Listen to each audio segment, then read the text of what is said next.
Hello everyone, it's your host, your friend, your boy, Jet Black, the one and only, here with another exciting video. And in this video, I'm going to be playing some AI Dungeon 2. This is AI Dungeon 2, Jet Starlight and Zana, Fairy Monster Hunters, episode number 28. If you have not watched episodes number 1 through 27, I highly recommend that you do so by clicking on the series playlist link in the end card or in the description box below. If you'd like to read this entire story on the AI Dungeon website, feel free to do so by clicking on the AI Dungeon link in the description. And if you'd like to talk about the series with each other or with your boy, I love seeing your memes and other fan content, then feel free to post your thoughts in the comment section below. I try to read and respond to comments, or hit us up on our Discord, link to the Discord in the description box below. Feel free to DM me if you'd like to talk about spoilers. Without further ado, let's start episode number 28 by reading the last action from the previous episode. You say, I used my new void powers to freeze them in place. I've become so connected to the void that I am the void. Let's talk and rest here for the night. I want to fall asleep in each other's embrace. Your godly powers are starting to ascend further. The need for rest has left you. You now never sleep. But closing your eyes while in Zana's arms is as blissful as sleeping. You are one with the world and one with everything you love in it. So when does the fighting start? Asked Zana in an innocent voice. Soon, my love. So now, I'm going to wake up and check to see if Zana is awake. Yeah, so if Zana's awake, then we can go to the dining hall, get breakfast at the inn. If Zana is not awake, right, then I might check up on Yag. Hey, you open your eyes and stand up. Zana continues to sleep. Okay. Does Yag have a communicator? Seems like a thing that I would want to do is like give Yag a communicator, but I don't think I have.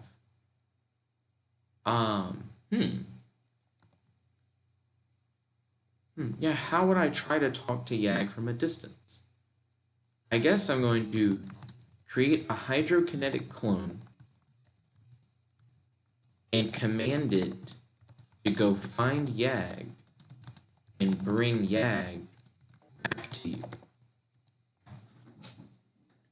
I need to get Yag a communicator. I want to have a fight against Yag every day, but I also want Yag to join me on my adventures.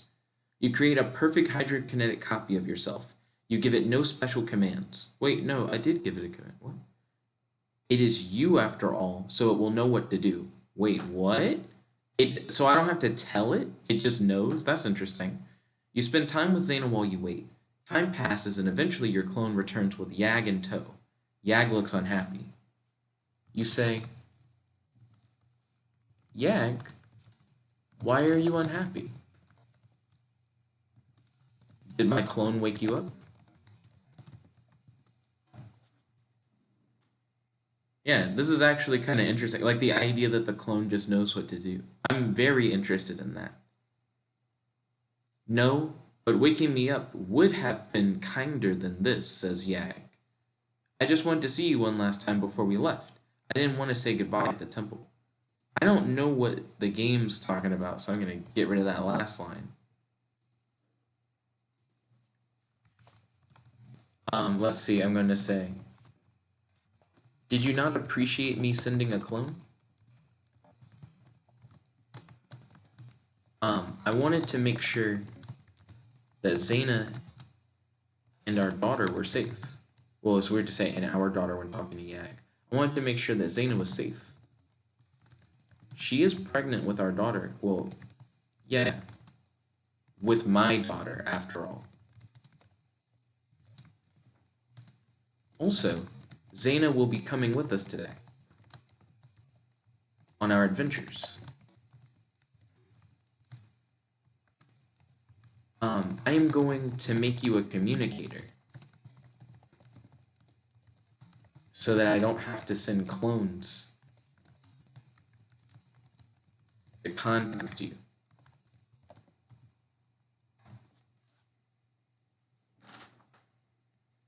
Yeah, so I don't understand why Yag is so upset that I sent a clone to go get him.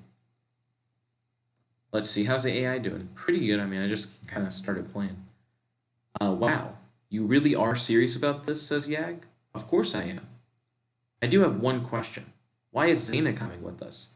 I know she's an extopian, but she seems... Well, she seems a bit young for this. Let's see. So I'm going to reply by saying,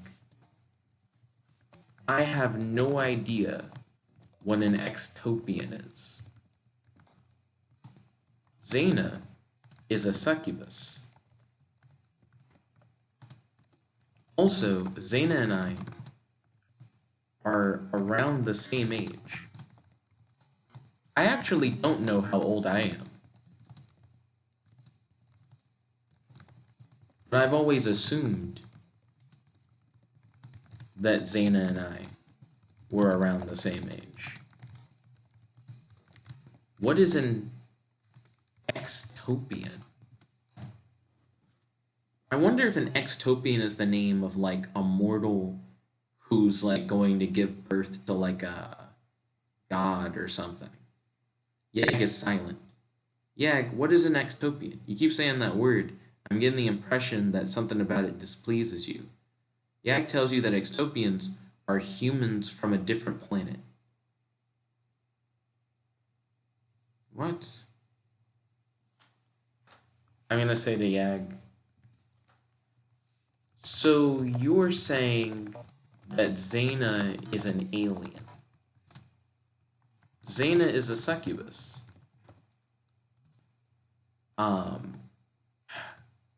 Zana, are you an alien succubus? Like, is it something like weird like that?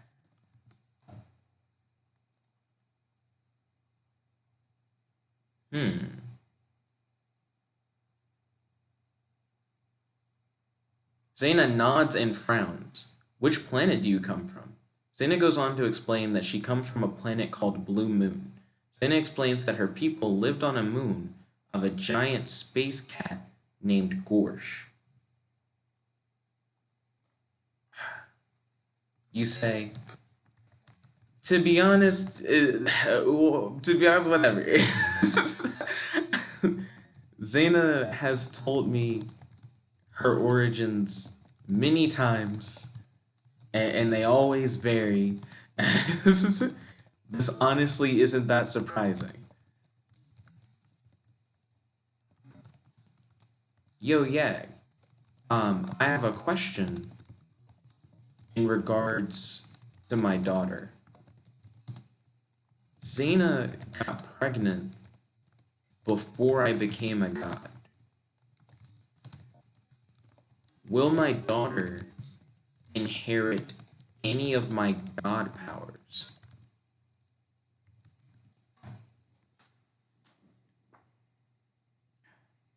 Zana's true origins revealed. Yag thinks for a moment. Well, the highborn are sterile, so the odds are no, but it's possible. She should still be able to tap into the energy of the stars, regardless of her powers. I'm going to say, hold on, that actually is really confusing. The highborn are sterile, so the odds are no, but it's possible. She should still be able to tap into the energy of the stars regardless of her powers. So is he saying that my daughter's going to be sterile? And then what would that have to do with her having god powers? Is he saying that I'm supposed to be sterile, like now? In which case I wouldn't have a daughter, kind of thing. I guess I'll say, Yag, are you saying that I'm sterile now because I'm a god? Also, what do you mean by tap into the energy of the stars? Do do do do do do do do do do do do. Yag explains that you as a god should not be able to have children. He goes on to explain that the reason why you can is because you were once not a god. He goes on further to explain that when you die, you will ascend and become a full god rather than dying. Okay?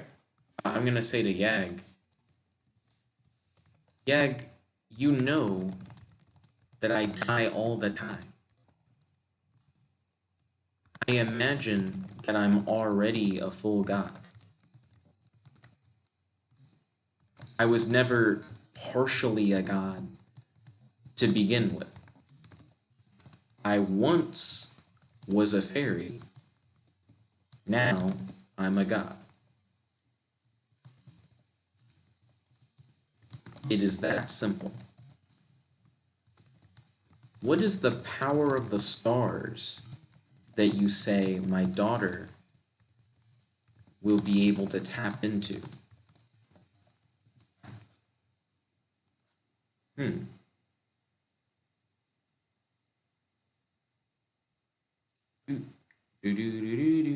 that mean Yag can never have kids?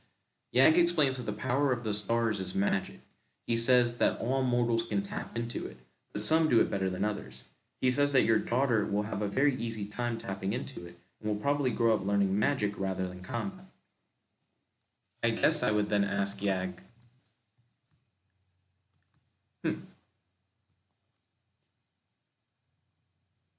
I guess I don't really know what I would say.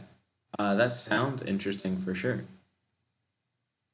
Well, I guess I could ask Yag. Um, no, I mean, it just sounds like she won't have any of my abilities that are like godly abilities. So I'm going to use my reality manipulation abilities to create a communicator for Yag. Do do do do do do do do do do do. She comes from a planet called Blue Moon, and that her people lived on a moon of a giant space cat named Gorsh. The planet's called Blue Moon, but it's a moon, so it's not a planet. Cool. You already have a communicator, but you're bored. You want to see if you can make one for Yag. You go back to the communicator you built for yourself and study it. I didn't build my own communicator. Retry. Yag laughs and thanks you for the gift. He says he'll cherish it forever. Zana, can I speak to you outside for a moment? We're already outside. We were outdoors at the end of the last episode. Let's see. Do do do do do. I'm going to say, Zana, what would you like to name our daughter? Do do do do do do do do do do do do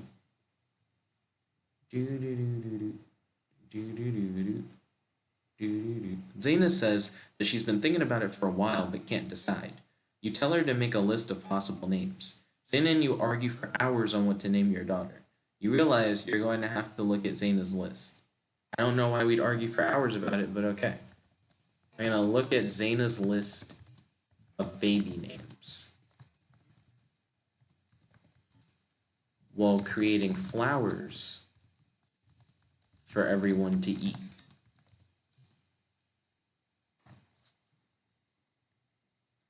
Do do do do do do do do do do. Because I wanted to eat breakfast, but the game then is like you argued with Zana for hours, so I imagine we're all hungry.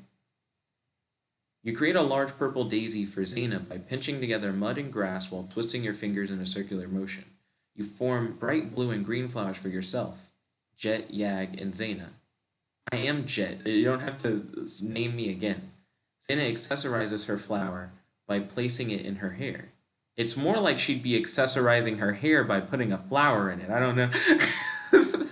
What are you talking about? She accessorizes the flower by attaching it to herself. Let's see.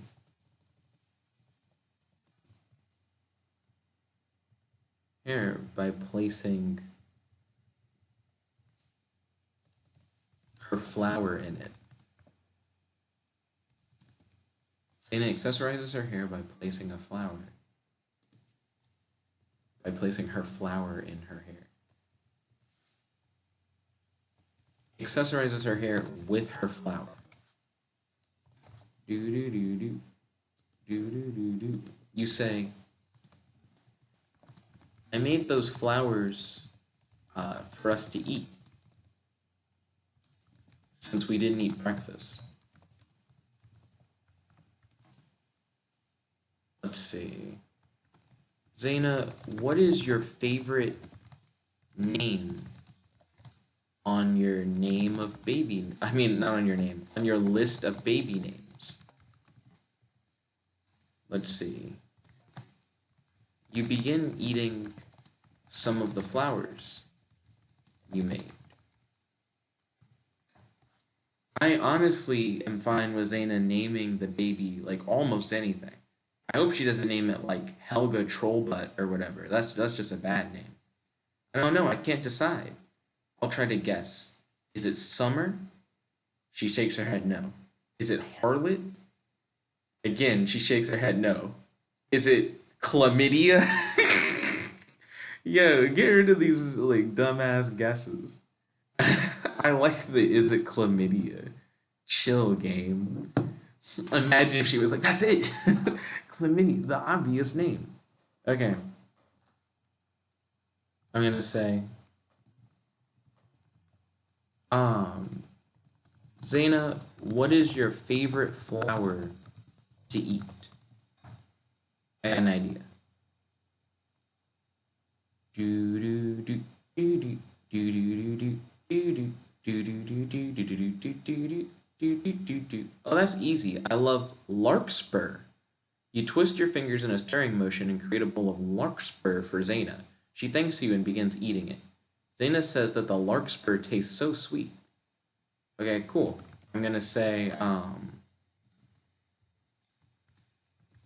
larkspur is a weird name.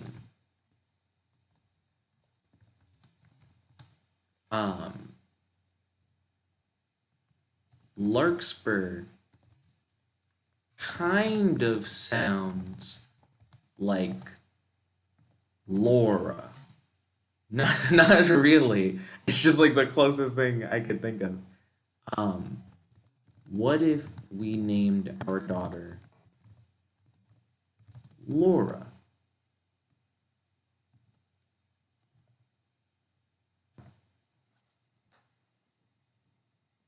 Yeah, I think that could make sense.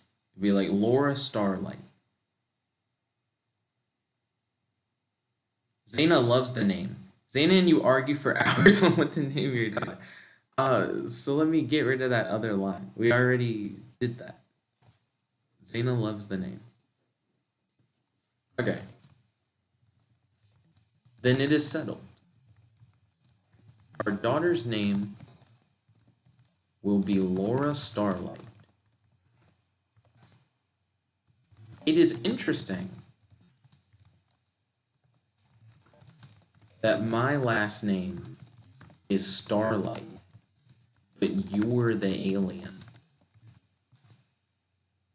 Wait, does that mean that our daughter is going to be half fairy, half succubus alien? That's an interesting combination.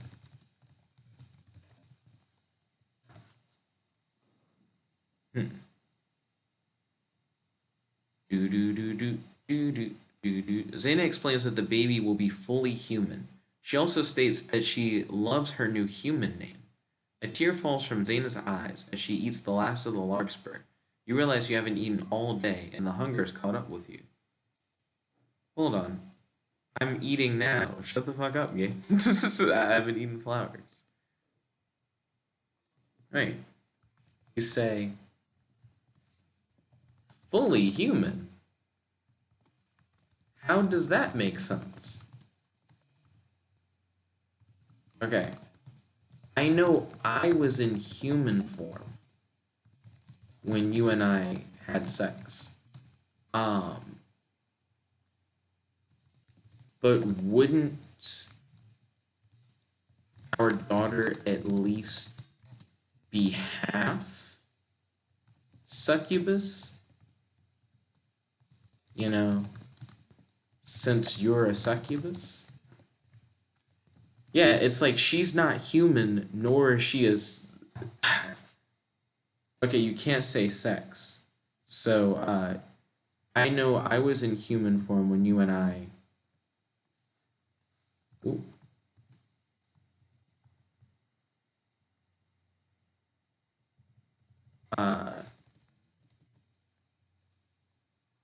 Fooled around. What? It doesn't want me to edit like the middle part. When you and I. Ooh, it lets me edit the middle part and then it'll like stop me from editing it. Intercourse. Ooh, okay, fuck it then. I gotta go. What? You gotta let me edit something, game. Do do do do do do. Whoa, it keeps like redoing it. Come on. How can I do anything if you force me to redo it? Okay. Just say fully human. How does that make sense? We'll go with that for now. Do do do do do. Zana explains that in order to travel outside her ship, she must create a magical portal. To do this, she must sacrifice something precious of hers.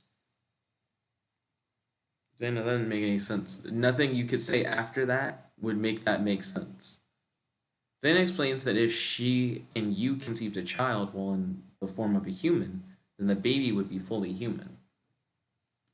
What? So when you and I had intercourse, you were in a human form? Which sounds weird for me to not know. You can't say intercourse. Cool. When you and I conceived our daughter, you were in human form? When the story has to... Stop! Come on, game. Let me edit it. I don't like the concept of like you're trying to edit it. Also, I forgot to say our daughter. I was trying to rush so that it wouldn't change what I said. Zana says that she was, but the child would only be 50% Shut up. We just covered the fully human thing. And then Zana says that she was, but the child would only be 50%. Explains that the child would not be immortal. Also, it's not the first time I've seen Zana cry. Zana has definitely cried multiple times. How's the AI doing? I guess pretty good. The strict mode thing's weird, but that's not its fault. Let's see. So, when you and I, let me edit the thingy, had conceived our daughter, you were in human form? There we go. Also, I got a message from John Mason. I need to reply to John Mason's message because it is time sensitive. Let's see. Currently, I'm doing some AI Dungeon 2, so I'm not available to play Brawlhalla at the moment, but maybe later tonight if you happen to be free. Okay. I just had to send that message real quick because I didn't want John Mason to be like, I'm free now, and to be like waiting. So I'm going to hit retry. I'm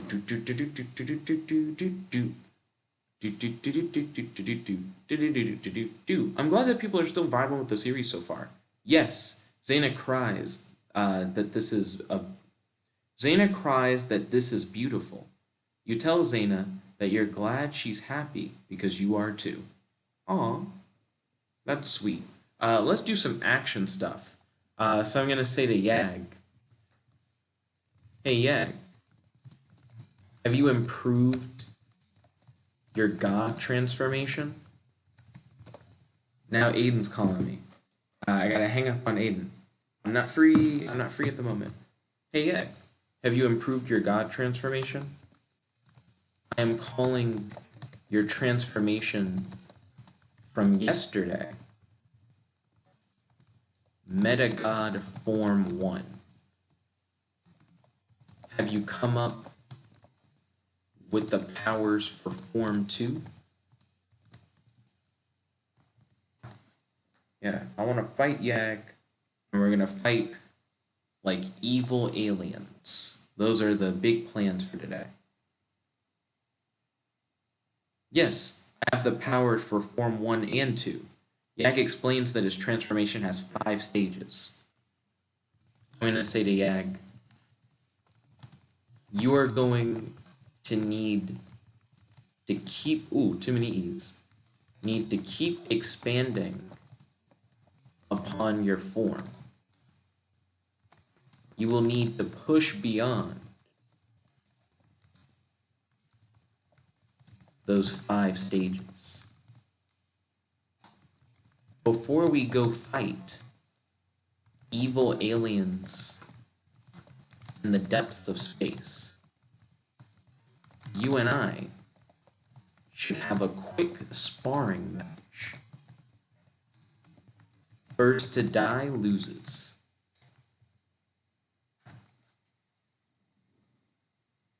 Hey, I want to see his new form.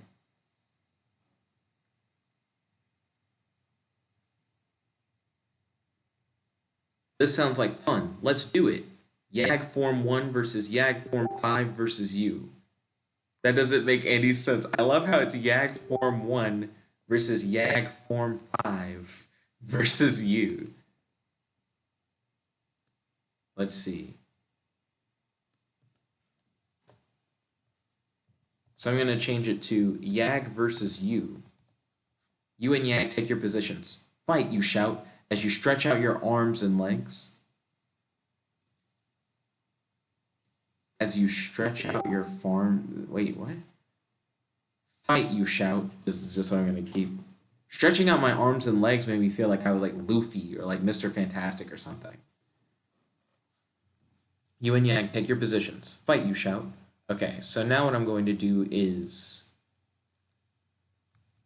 draw my plasma blade and transform it into a divine plasma void sword. Void saber sounds cooler. So, divine plasma void saber. Essentially the same way that I was able to take a plasma blade and fuel it with divine plasma in order to make it into a divine plasma blade. If I add void energy to it, boom. Divine plasma void saber. You take the offensive by lunging toward and slashing Yag across the chest. You feel your sword slash through cold butter as it bisects Yag's upper body. The lower body falls to the floor as it slinks back into a puddle.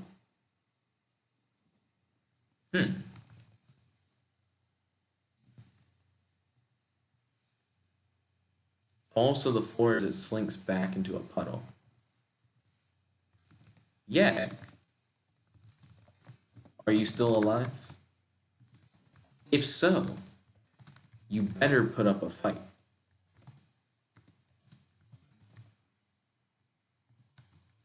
You said you have 5 new forms. Well, I guess you have 4 new forms. I want to see your new powers in action.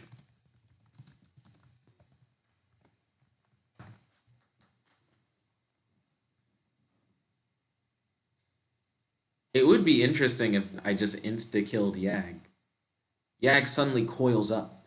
Don't get too excited, I'm just changing form. You're not going to like this. Okay, that's cool. So I like cut him in half and he's like, and then he coiled his body parts together. Yag's stitched up chest begins to crack open as it divides into 4 sections. Oh, he coiled to heal himself. So he like mushed his body together. I feel like I've seen Martian Manhunter do stuff like that before. Oh, wow. You were able to regenerate from my attack? by coiling your severed body parts together? That's pretty cool. What's up with your chest?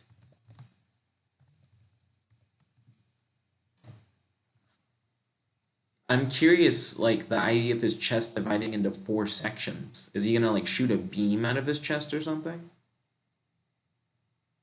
The moment I saw your blade hit me, I knew I had to regenerate quickly. My stitched-up chest was actually the least of my concerns, as my body parts were scattered all over the battlefield.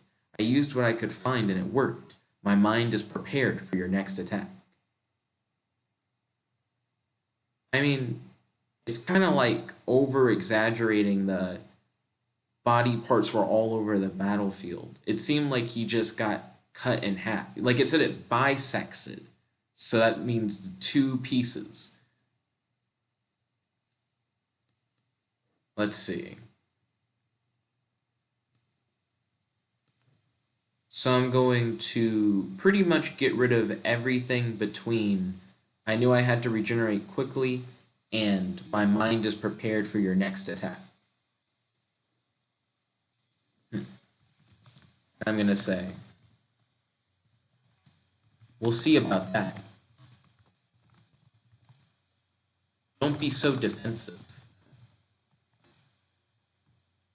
Get on the offense. Give me a challenge. Let's see. And then I'm going to attempt to fire a ball of divine plasma and void energy at Yag. And to propel the attack,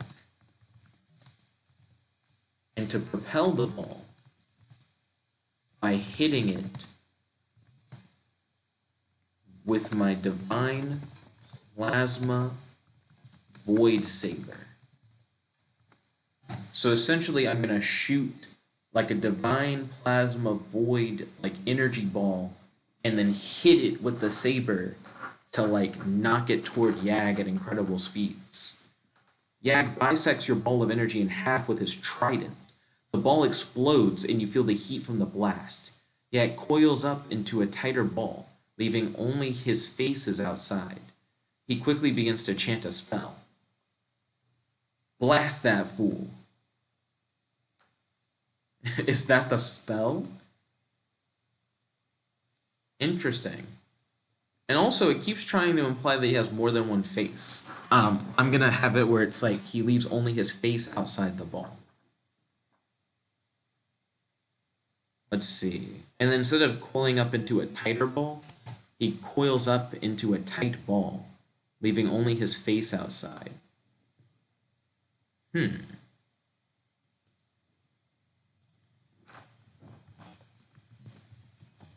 Interesting. I guess I would say, where did that trident come from? And why are you shaping yourself into a ball?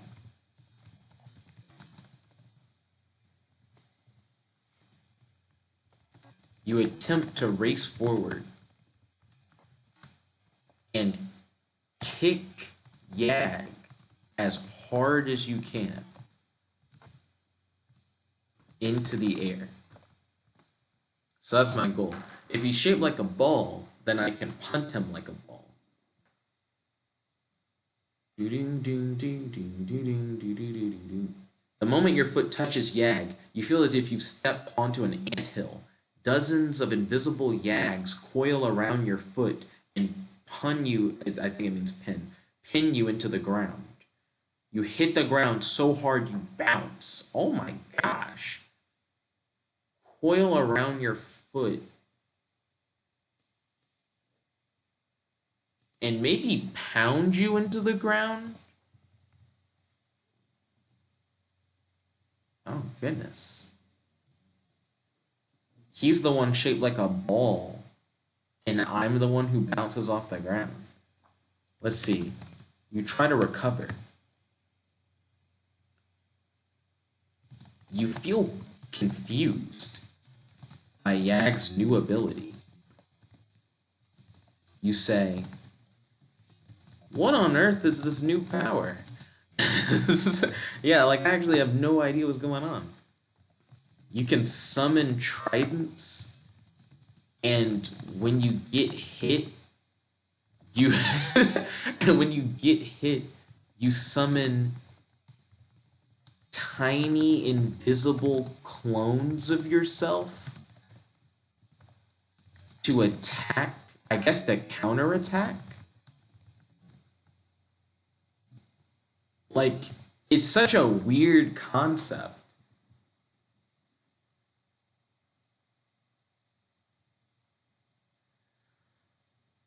The screen goes dark, and you can only see what is happening by the torchlight. Yag splits the darkness. He forms a tiny horn with his hand. He forms a tiny horn with his hand, points at you and blows. Ah! You put your hands to your ears as you yell in pain. Instead of the screen goes dark. Well, hold on. Only see what's happening by torchlight. Who would have lit torches?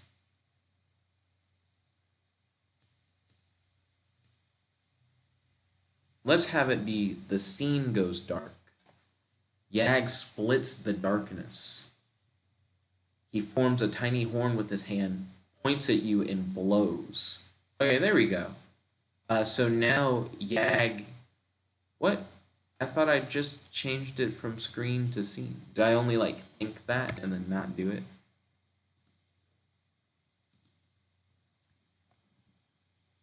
Okay, so here's what I need to do. I'm going to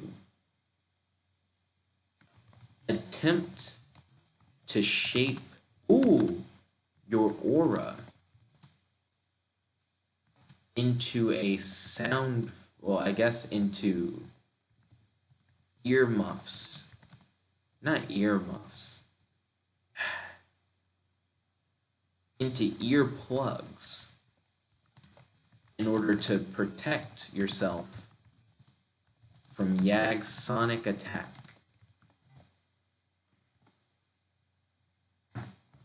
So I'm gonna try and defend myself from his, like, weird horn. Yag also seems to have a lot of, like, weird powers. You fool. You think you can stop me with such a simple trick? Yag's body begins to expand and distort. He begins trashing around the inside of the jar, hitting and breaking glass. He begins to turn blue. What jar? Retry. Like, that kind of was fine, but I don't understand. You are prepared. The scene goes dark. Yag splits the darkness. He forms a tiny horn with his hand, points it at you, and blows. His sonic blast breaks against the aura bearer around you. That was a dirty trick. It seems like it shouldn't break his sonic blast. Does it break the aura bearer? Hold on. Make it break the aura barrier. His sonic blast breaks the aura barrier around you.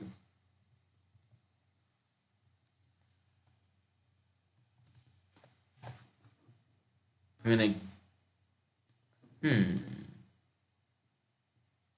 Let me change this line here. Yag blows his mighty horn once again.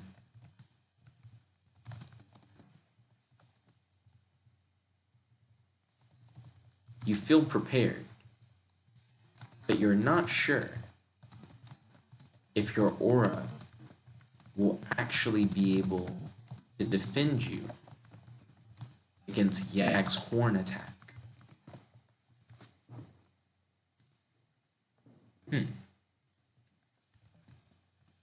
You think about how Yag's sonic attack is strong enough to overcome constructs of void energy.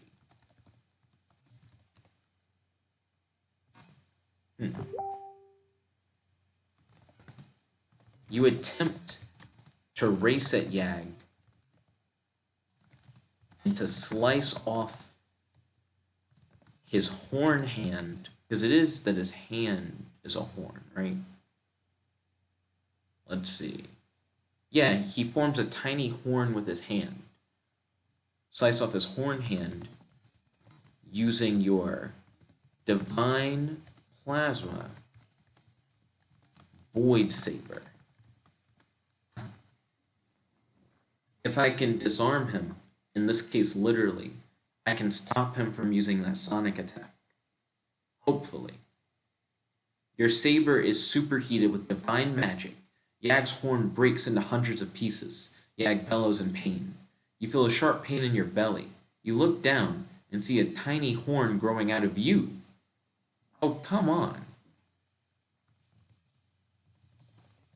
You think about how crazy Yag's new powers are.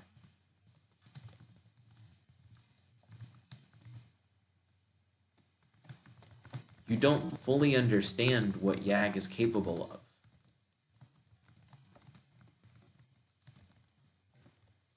But you are excited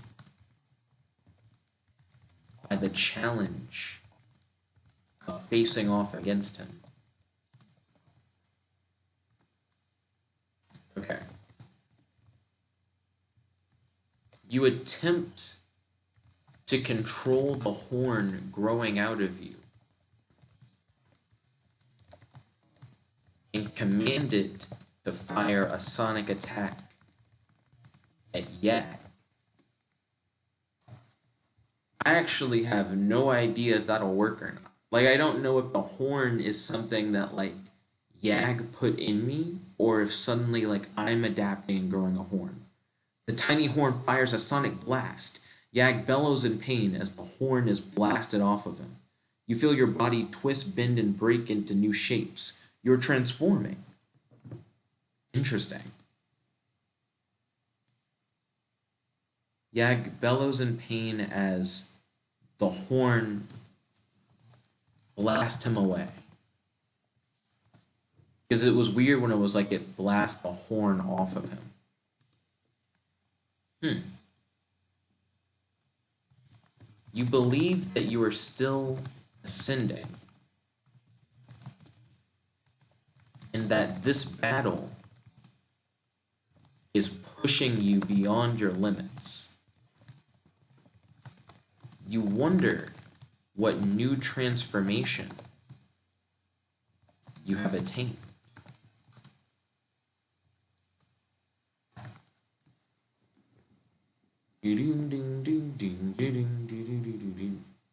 It's crazy that Yag overnight is like, I have 5 new forms or whatever, and now in the middle of a battle I also have like new powers. You blink and find yourself in a strange place. You look around and see a dozen Zanas standing around you, all of different races and all clothed in tight clothing. You are in the middle of a movie set. No.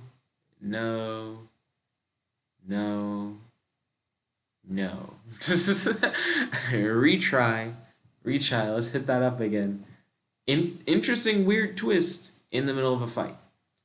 You're not sure what form you have evolved into, but you feel powerful. Yag bellows in pain. You charge your fist with dark energy and fire it at Yag. Yag is struck in the face. He falls to the ground and is unable to move.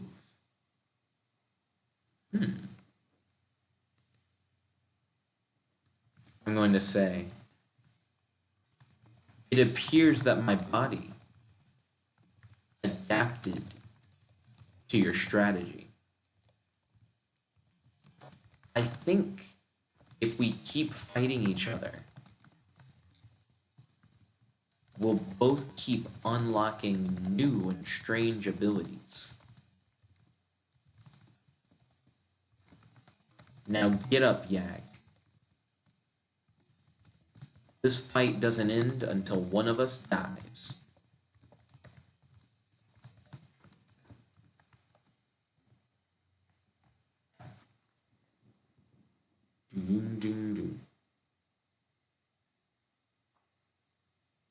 It is interesting that, like, I grew a horn and then I was able to use my horn in order to, like, combat him after disarming him of his horn.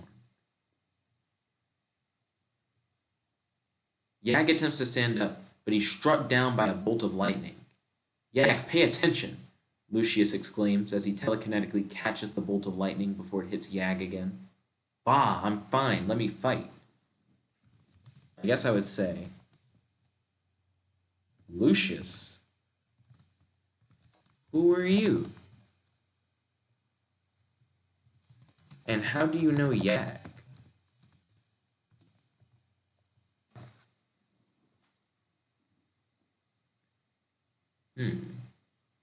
I wonder if Lucius is going to be who we fight.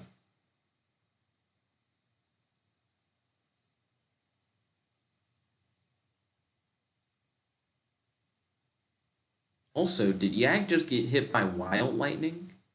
You know me, I'm Lucius. That's not what I mean. Who are you really? How do you know Yag? I'm the real Lucius. Zana made me look like the first Lucius. Zana is gone, so I'm moving on. Retry, I don't know who Lucius is. I remember a lot of people. Lucius is not a person. I'm Lucius, the man states, and I know Yag because I'm a freelancer like him. I've been trying to investigate and stop the goblins at this fort, but they're too entrenched. Now that you're here, I think we might have a chance. A freelancer? Um, I guess I haven't really asked Yag about like what he does. Yag, you're a freelancer? You are literally a god. Why do you do anything? Well, I guess he would just do it for fun. Yeah. You're a freelancer? I didn't know that. Um, so does that mean you're a monster hunter for hire? Do do do do do do do do do do do do do. Yep. Not that I make a habit of telling people right away, but if you've been doing this for as long as I have, you learn to recognize the signs. I suppose the adventurer had a similar habit, you think to yourself. I'm not going to say that. I don't know a lot about the adventurer. Okay. I'm going to say goblins aren't particularly strong. Unless these goblins have some new abilities that I haven't heard of. Yeah, like Lucius is talking about fighting goblins. That's like really weak shit. That's like episode 2 stuff. Let's hit up that retry. The AI didn't know what to say.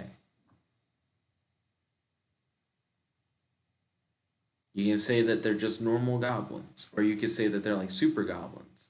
Actually, their abilities seem to be growing by the day. I'm guessing they've been eating a lot of wizards and witches because their magical ability has been expanding as well.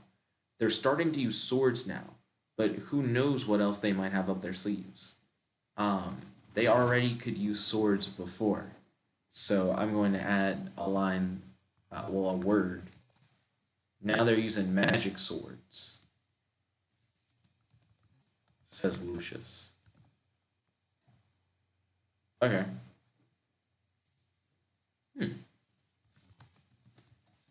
I actually ran into some goblins last night. They said they were working for the Great Gobbler. They were pretty strong. I had to use my void abilities against them.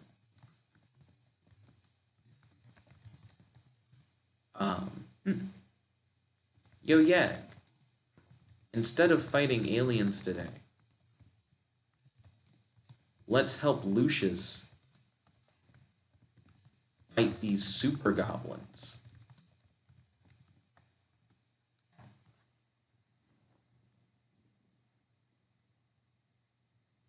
Do do do do do. Do do do do do.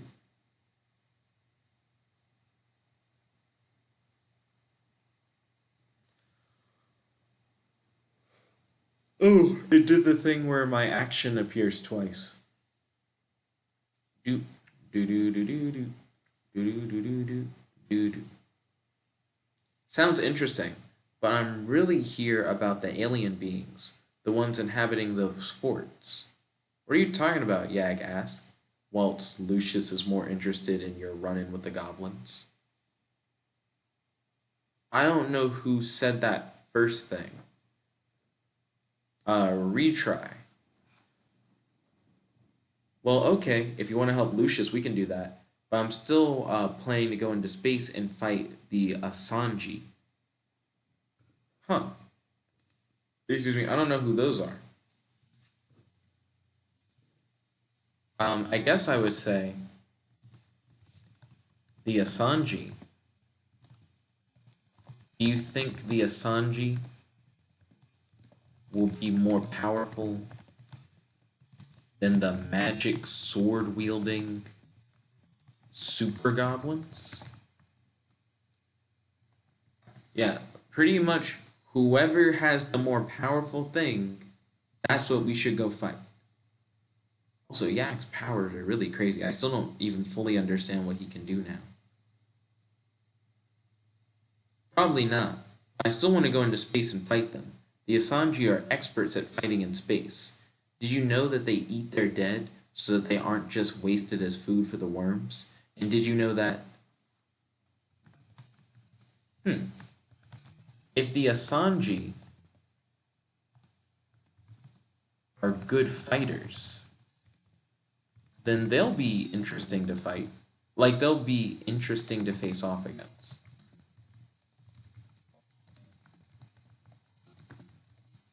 How about we fight the super goblins today, and then we fight the Asanji tomorrow?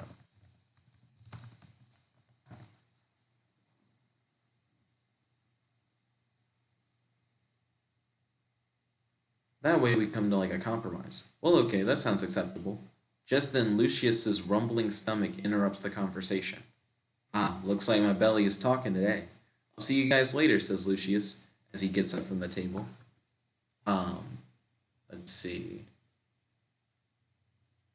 I'm gonna say, as he flies off using his telekinesis.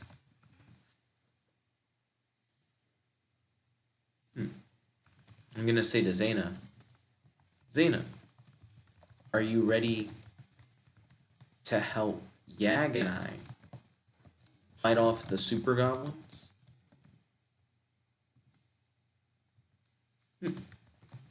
You are excited to go on an adventure with Zana. It has been a while since you have fought side by side.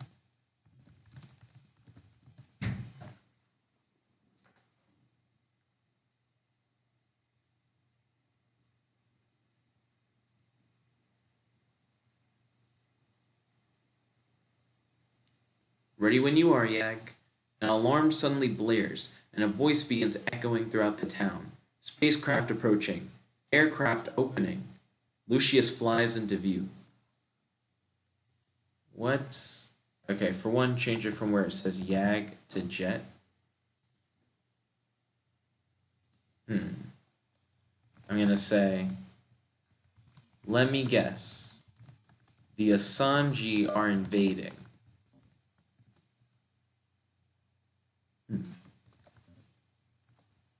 You are somewhat disappointed, as you wanted to fight the super goblins. But you're also excited because you hope, because you think that alien invaders could potentially be challenging.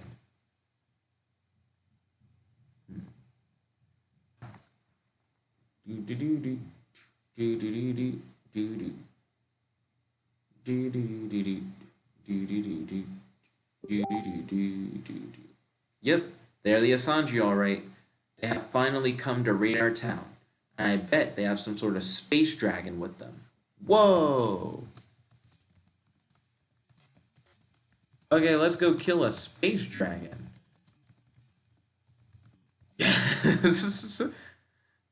Yeah, okay, I'm hyped for that.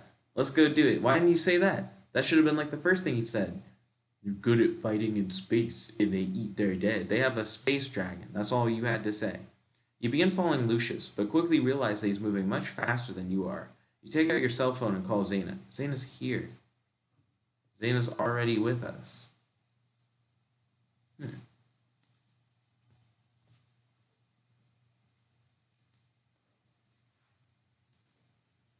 Let's see. You say, Zana, do you mind if I carry you into battle?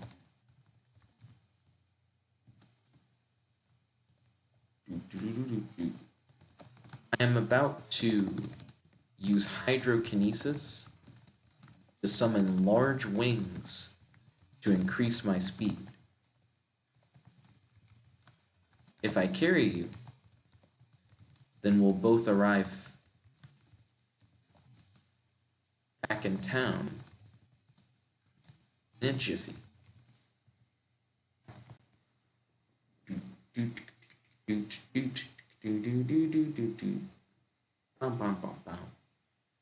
So space dragons, alien invaders, things seem cool. Zana smiles. She loves to be carried in such a fashion. You begin flapping your wings as you lift off the ground. All right, let's go. Hold on to me. When Zana grabs a hold of you, you begin gliding towards the town. Let's see. You look around for a space dragon. You're excited by the idea of fighting a cosmic dragon. You think that they may be extremely powerful.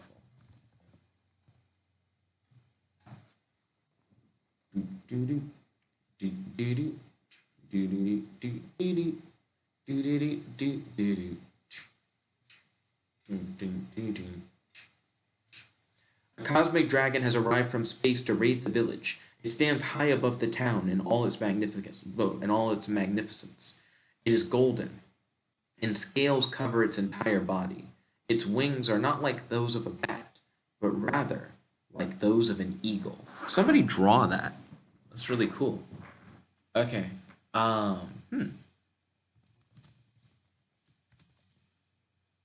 Okay, guys. I have a plan. You command Lucius to use his telekinesis to hold the cosmic dragon in place. You tell Yag to use his cloning ability to fight off the Asanji invaders that are attacking the town. You command Zana to fight alongside you against the cosmic dragon.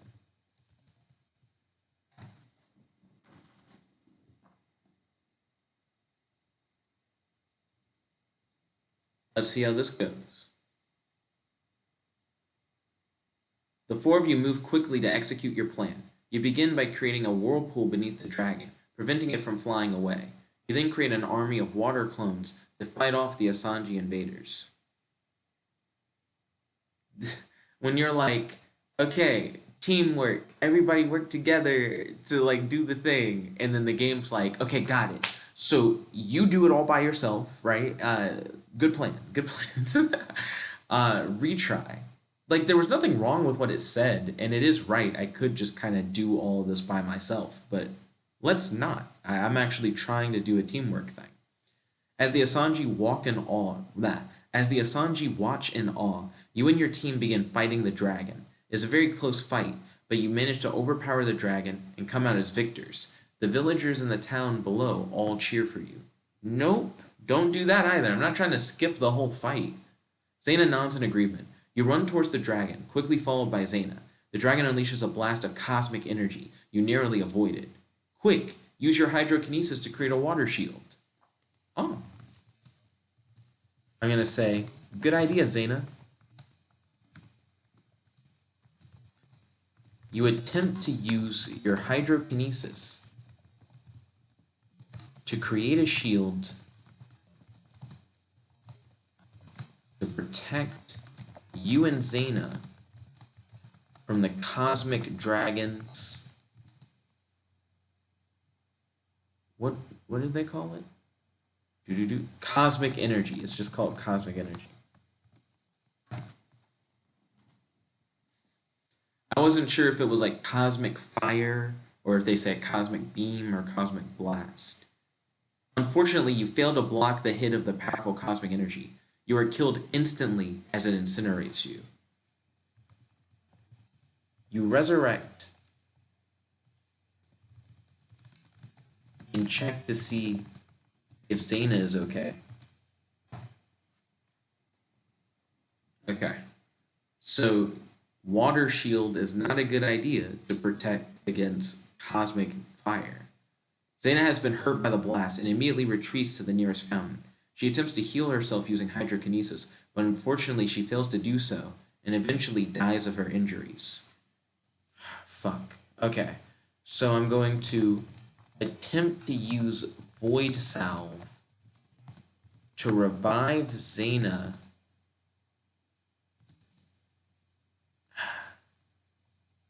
to revive the pregnant Zana.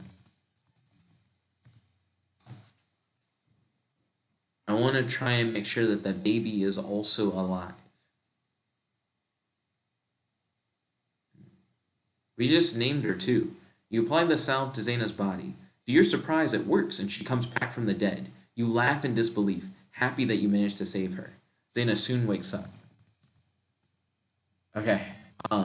You try to sense if your daughter Laura is still alive inside of Zana's body. Oh, I typed in the wrong sense. Ah. That's so amateur. Zana grabs you by the throat and punches you in the face several times, knocking you to the ground. I'm sorry, but this is the only way I could think of to stop Lucius. Zana raises her hand, creating a void portal in front of her. Yo, the fuck's going on? Real quick, revert so I can type in the proper sense. Imagine bringing somebody back to life and then they beat the shit out of you and then say, this is the only way I could think of to stop Lucius, who's an ally? And then suddenly she uses void powers?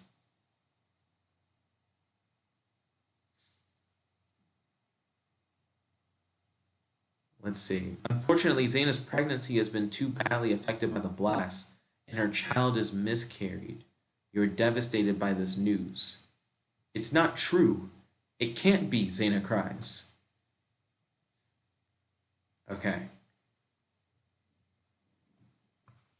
I'm going to say,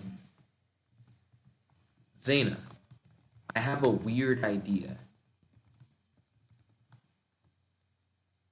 Do you mind if I use reality manipulation to create,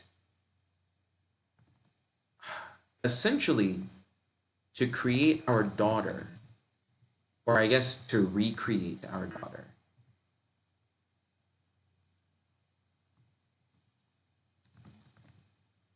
As a young adult.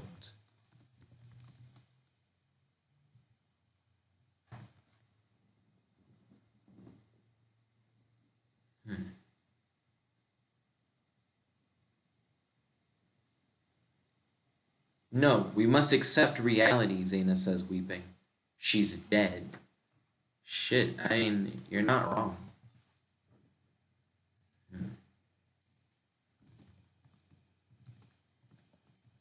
I'm sorry, Zana. I wanted us to spend more time together. I should have known.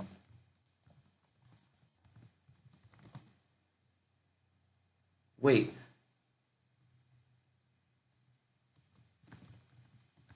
I have an idea.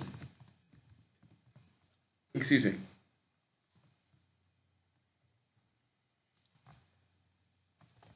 You attempt to use the void salve on the corpse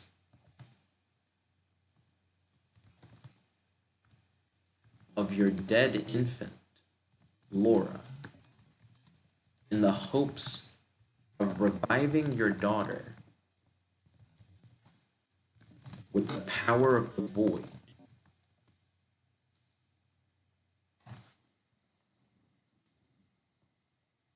I was able to bring like Zana back with the void salve. Zana slaps you hard across the face and says, "We must accept reality." Sadly, you never see your daughter again. Damn. The game very much so is like, nope, your daughter's dead. She was killed by a cosmic dragon. Zana miscarried. You shouldn't have brought her into the big fight. Fine. I will accept reality. What I will not accept is that the dragon that killed our daughter is still attacking the city. Zana, are you ready to make him pay? Together.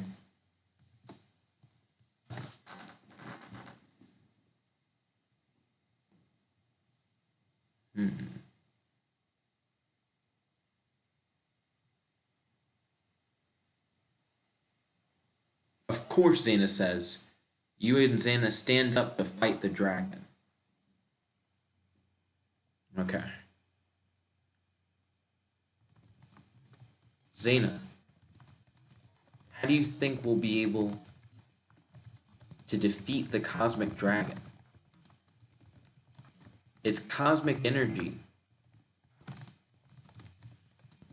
is strong enough to kill both of us with a single attack.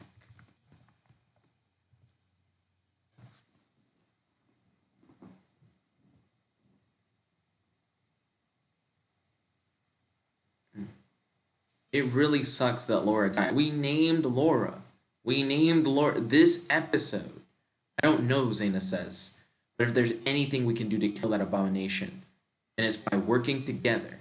Zana kisses you to share her remaining life force with you. Let's do this for our daughter. Whoa, whoa, whoa, whoa, whoa, whoa. I'm not losing Zana too. I'm going to use Void Salve to restore Zana's life force.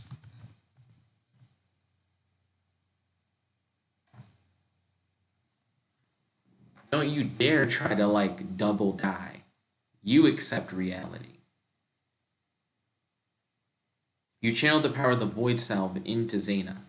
I feel much better now. It's as if I never was sick, Zana says. I mean, you weren't sick before.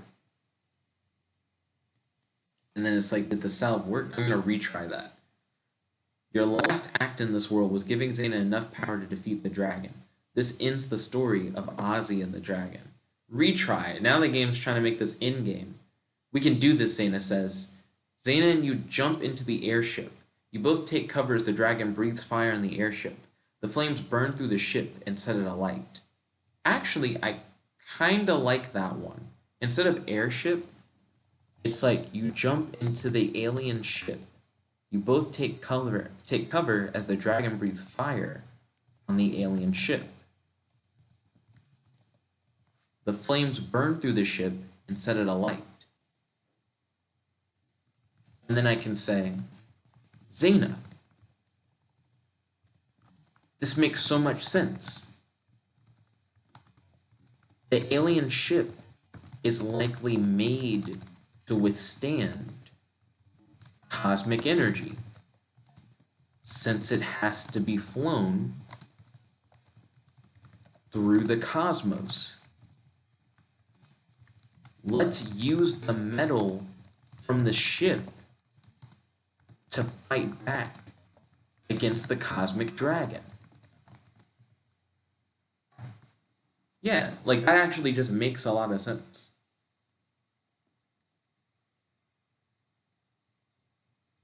You mean build more metal ships? Won't that be expensive? No, we'll use the metal from this ship to build large shields to block the dragon's attacks. That actually just makes sense, and I honestly don't really want to change that. Let's see. You say? Says Zana. Sweet. Okay. So you attempt to use the metal of the alien ships to create shields for you and Zana to protect against the cosmic dragon's cosmic energy blast.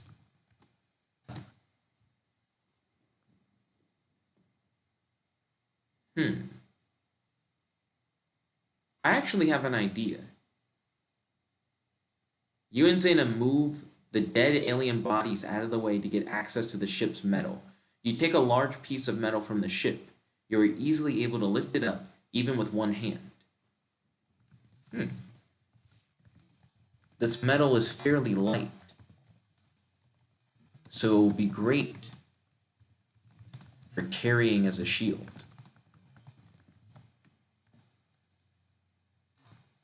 Let's see. And then I'm going to attempt to use your divine plasma void saber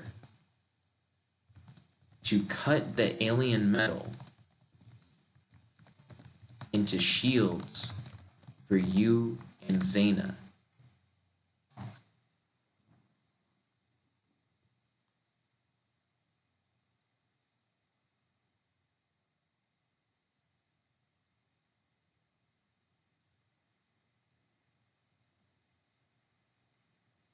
This will be good, right, Zana, you say?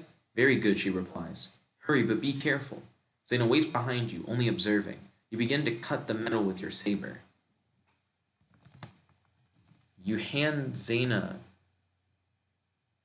a shield, and you equip. Let's see. You hand Zana the first shield you make. Well, I guess the first shield you finish. You begin working on a shield for yourself.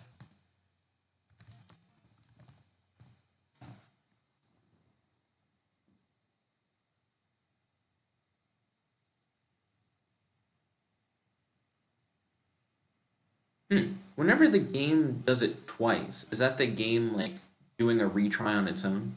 Thanks, says Zana. Of course, you say. Zana puts it on and stands, awaiting the dragon's arrival. You wield your saber with one hand and hold the shield with another. Okay. I'm going to try to fly behind the dragon. Bash the dragon in the back of the head. And slice down the dragon's back with your divine plasma void saber.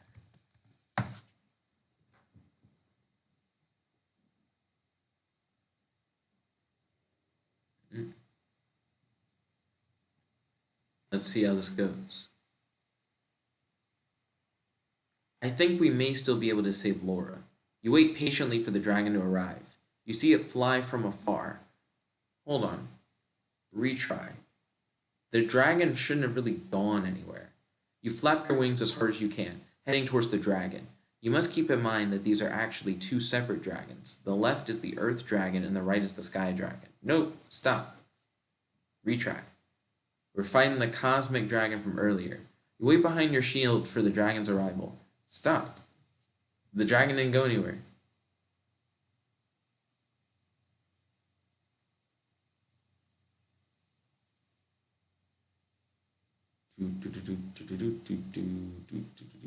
You fly behind the dragon and bash it in the back of the head with your shield. The shield is destroyed, but the dragon is stunned by the blow.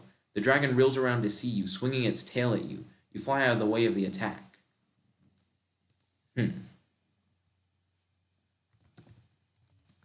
You attempt to rush at the dragon's heart.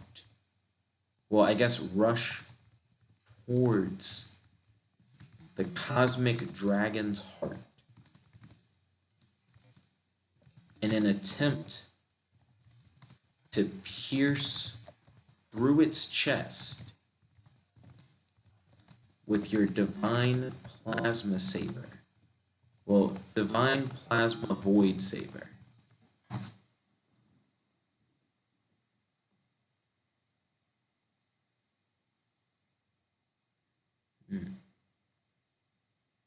You fly towards the dragon's heart. The dragon slams its claw against you and flings you aside.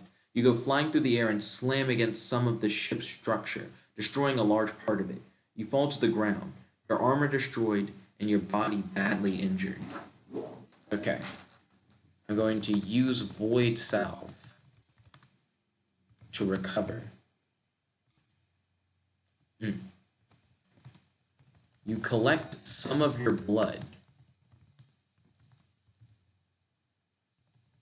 and pour it into the mouth of the dead body of your infant daughter, Laura. You think that Zana's vampire heritage may allow for you to revive Laura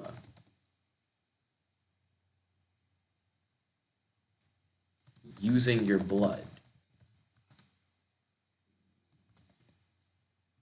You're not sure if this will work, but you believe that it is worth a try.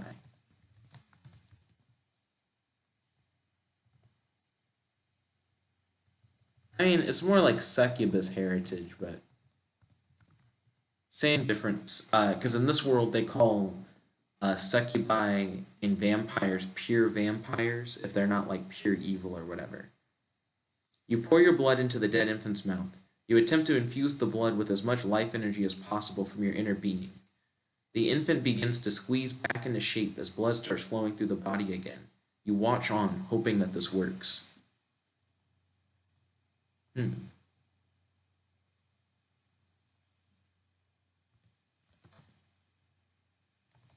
You hope that Laura will spring back to life.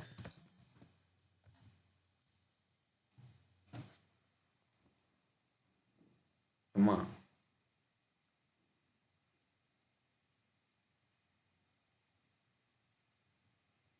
The infant begins to move its arms and legs and opens its mouth as if to yawn. You pick up the infant and embrace it. The infant is alive once more thanks to you. Laura's life is saved. But you killed her in the first place. But your recklessness is what led to her death in the first place. The game's not wrong. Zana, I have found a way to revive Laura. She did inherit some of your succubus abilities. I think your succubus powers and my god blood are what saved Laura. Take her and get out of here.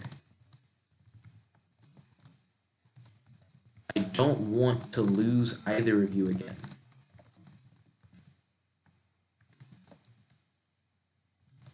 I'll meet back up with you soon.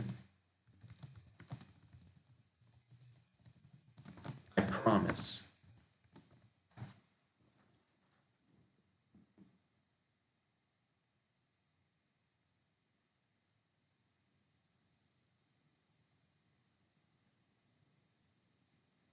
Zana gets out of the bed. Stop.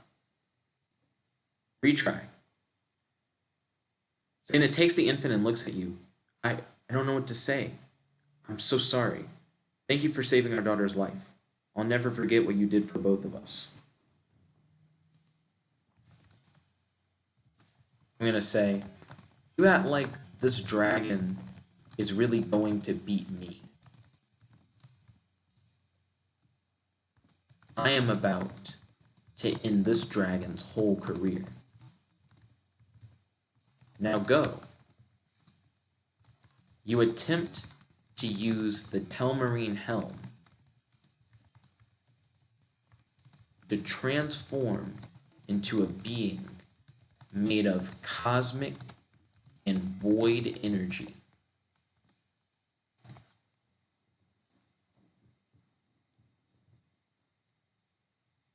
Okay. Since we're introducing new energy types, I might as well continue with my trend of energy mixing. You transform into a being of energy and quickly fly up to meet the dragon. The dragon releases a burst of fire that is easily dodged. You swing your sword at the dragon's neck. The sword goes right through the dragon's thick scales, and the dragon falls to the ground.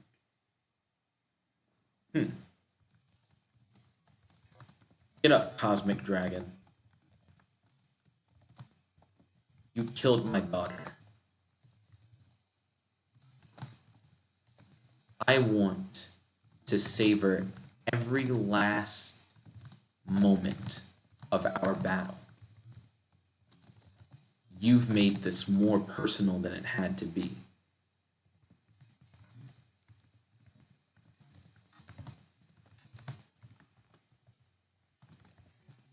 You look at the cosmic dragon with disgust. You hate it. You want to finish it off with a bang.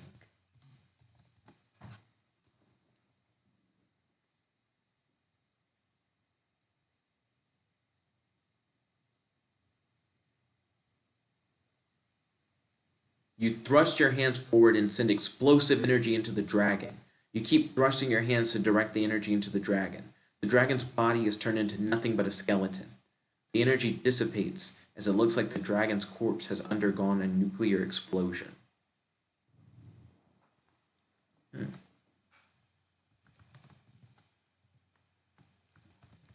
Another pitiful monster. I tire of these weak enemies. You check to see how Yag is doing against the alien invaders that were attacking the town.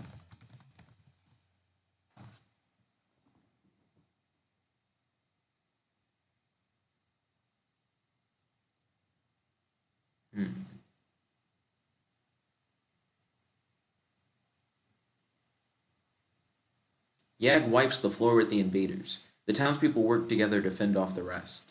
You let out a yell and tell everyone to meet at the tavern. You enter the tavern and sit down at your table.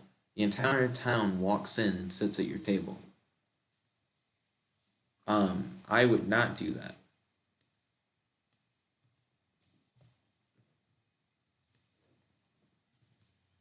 I'm going to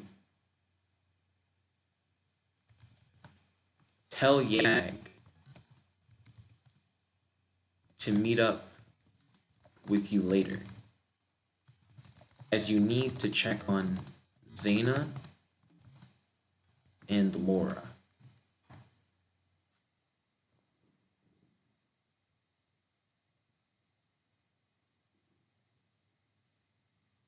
You see that your daughter is now awake from her slumber. Hey, Dad, what's going on? Shut up. Shut up, she's a baby. She's a baby.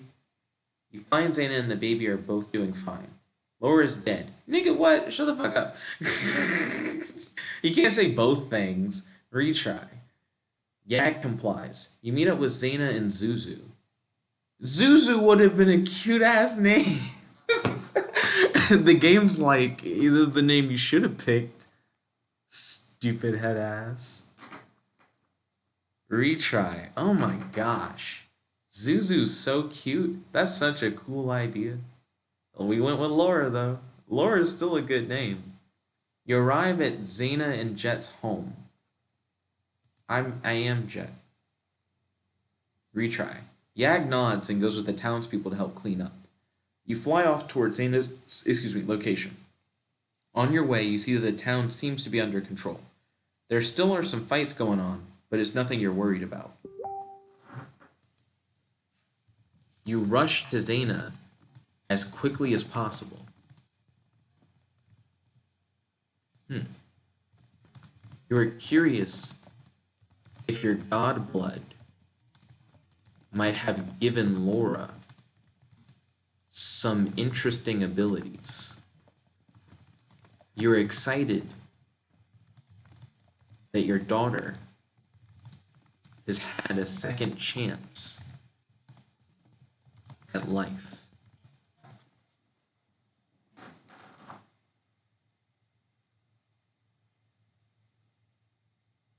I guess has a second chance at life. You notice Zana and the other succubus standing over a dead body. They must be talking about the body, because they both seem very somber. You wonder if you should announce your presence. What do you mean, and the other succubus? Who would the other succubus be? You look and see Zana in a crater. She looks exhausted but relieved. You rush over to her and pick her up. I'm glad you're safe, Zana. How'd you escape that falling star? Falling star? Don't make shit up. I was like, crater? What the fuck happened? You rush towards Zana. You notice a small group of orcs fighting some tieflings. You swoop in and quickly dispatch the tieflings. You turn to see Zana filleting an orc.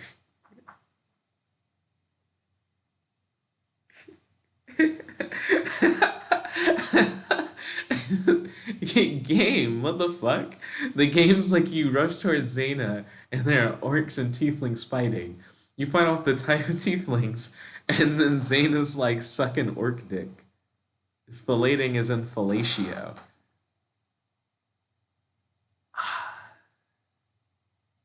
Things you can choose to keep in, or things you can retry. Retry. That was quite silly.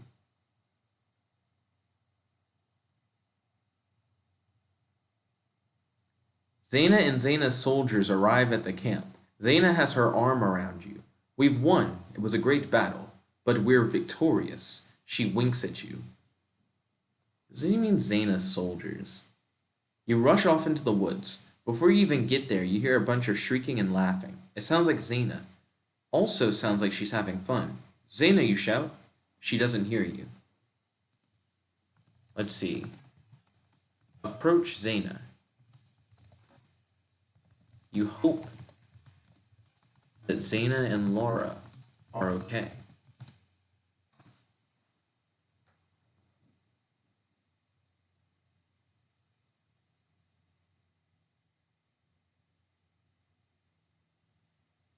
You rush over to them. Zana's skin seems to be more silvery than it was before.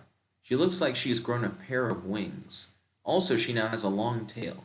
It looks like she is wearing a dress made out of ingi feathers. What? You say, Zana, is that you?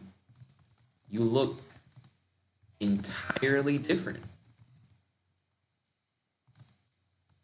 Or did Laura, like, rapidly grow? Yeah, like, what's happening? I actually don't know. Like, is this Zana? Am I looking at Zana? Zana turns around and smiles. Hi, Dad, she says in a sultry tone.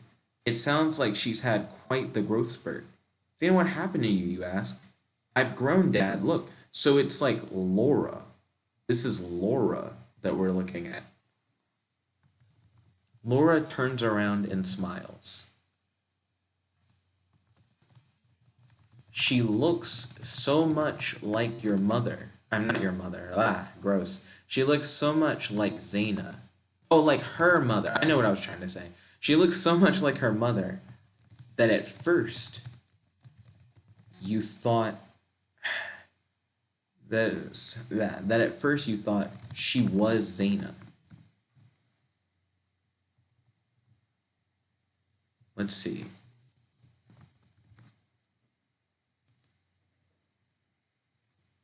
So Laura just did rapidly grow. You say, Zana, I think my god blood caused Laura to essentially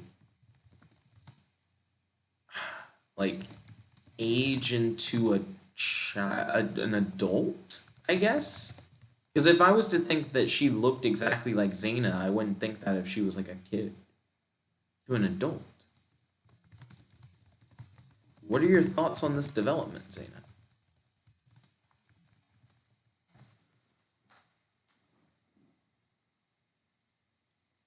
Yo.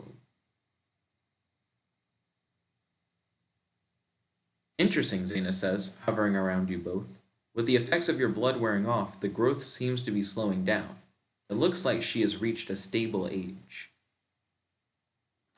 When the plot's like, don't worry, fam, you thought she was going to rapidly age until like an old person and die? No. With the plot set up to where she can be aged up, so now she can like monster hunt and stuff. But then you don't have to worry about like her getting like too old, kind of thing.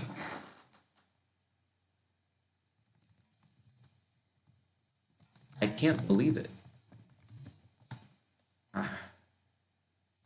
Laura, you have no idea how happy Zana and I are that you're alive. We almost lost you the same day we named you. And now, you're already an adult. You're already talking. I don't know all the effects that my blood and the void salve had on you. But I imagine that you are going to continue to grow into an insanely powerful being.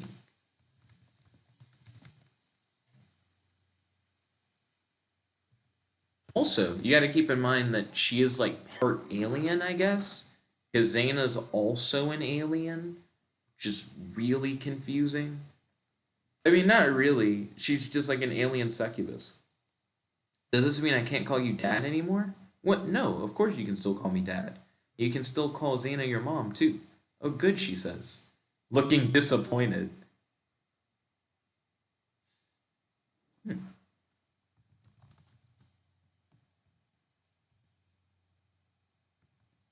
You'd think it would be looking relieved. Like, why would she look disappointed? Hmm. Yeah, I don't know if I want to edit that or if I want to, like, respond to it. Hmm. How are you feeling, Laura? You've been through a lot today.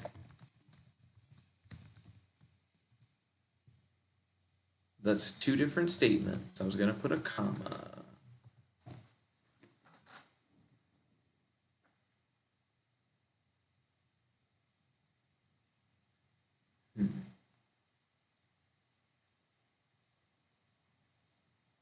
I feel strange, like I could do anything. It's like all the chains holding me back have fallen away. It's the effects of the void salute, Zana explains, hovering around you both. The void salve. Hmm.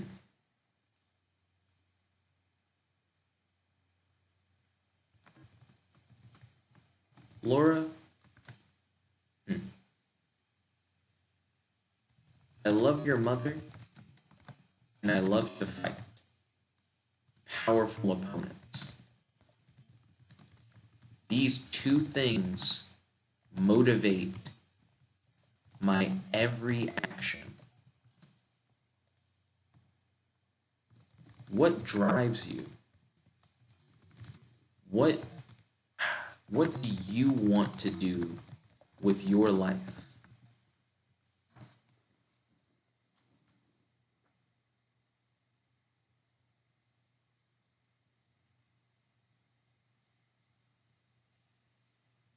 This is like a really, like, I didn't expect this to happen in this episode.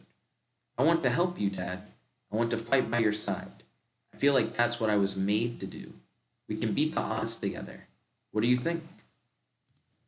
Laura's like, I'm a main cast member, Dad. You thought I was gonna, like, say that I wanted to, like, do my own thing? Like, no, I just want to, like, be a monster hunter, essentially. Okay. I'm gonna say, Zana, are you okay with our daughter accompanying us on our adventures? I am excited that she wants to fight alongside us, but I am also scared for her safety. She literally was born and died today. She was born. I mean, yeah, it's like she died, was born, was rapidly aged, and became super powerful all in the last, like, 30 minutes. like it's kind of wild, actually.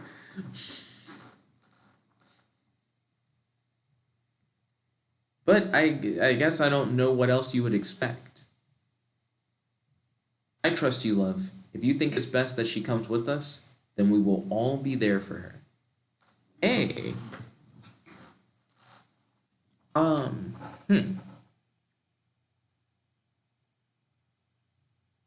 I guess this is something I'm interested in. Laura, what powers do you have?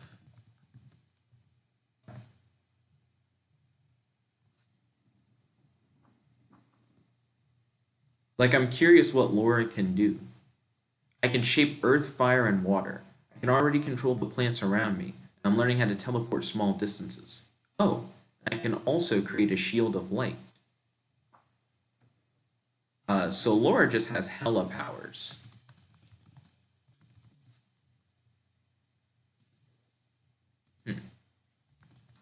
I call Yag using my communicator and ask him to join us. You want to see if Yag detects the power of a god inside of Laura.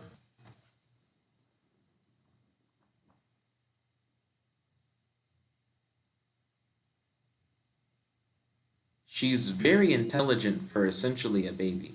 The space goblin walks over to you. What's up, human? The captain says, you wish to speak with me. Yag's not a space goblin. I don't know if I want to retry that or roll with it, because sometimes stuff just happens and you're just like, well, that could be interesting. What's up, he says. You explain the situation to Yag. We're just outside of a church. I sent my daughter in to kill the priest, but she came out saying she was a god now. No, that's not what just happened, but that'd be interesting too. Retry. Meanwhile, you've forgotten about the rest of the world. You're sitting in your study with Yag and Zana. Also inside is your daughter, who is still a young adult. She has powerful abilities, but is not even as powerful as you were at her age. Retry again. I don't know why we'd be in the study. We were like in a crater like 2 seconds ago. You seem to be in quite a rush. What's going on? Asked Yag. Come to the royal bedroom. Okay, get rid of the royal bedroom thing. Keep the Yag line.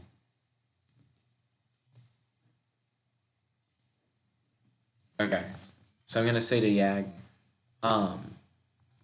Zana and I died during the fight against the cosmic dragon. I resurrected myself and Zana. Our daughter Laura died. I was able to use my blood in order to bring Laura back to life, because Laura inherited her mother's alien succubus powers. Laura then rapidly aged and has a ton of powers and is also an intelligent young adult. I need to know if you sense godly essence inside of her. I want to know if I accidentally turned my daughter into a god. Also, I was able to use my blood and void salve. It's a combination of both.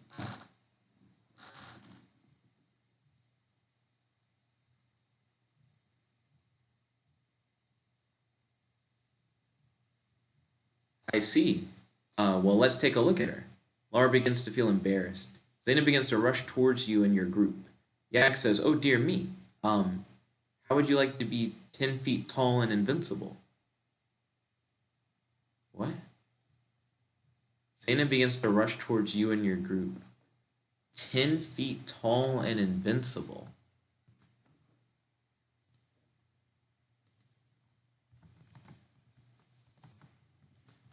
Yag, what are you talking about?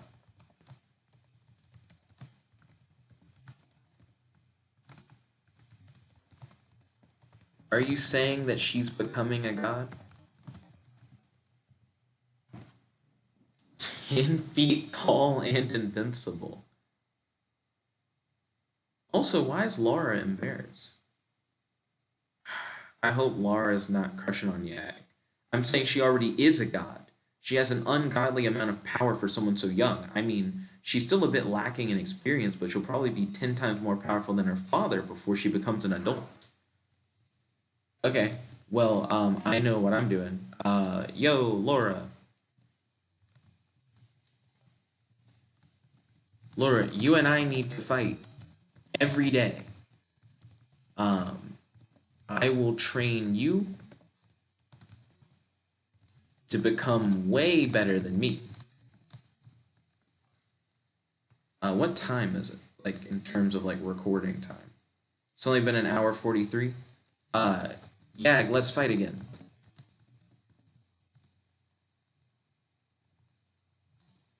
Okay, Laura, pay attention to how Yag and I fight. I'm sure you'll learn a lot.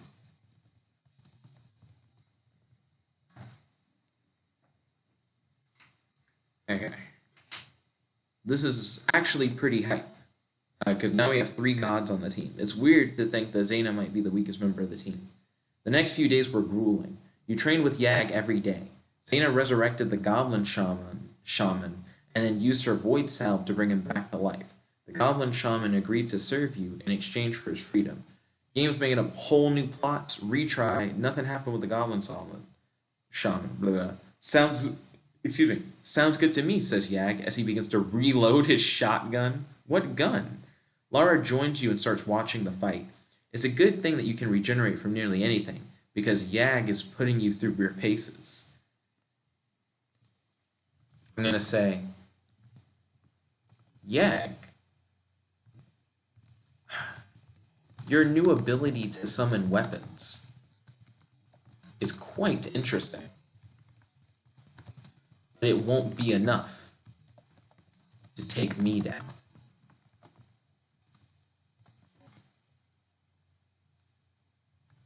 You attempt to fire a massive beam of cosmic and void energy at Yag.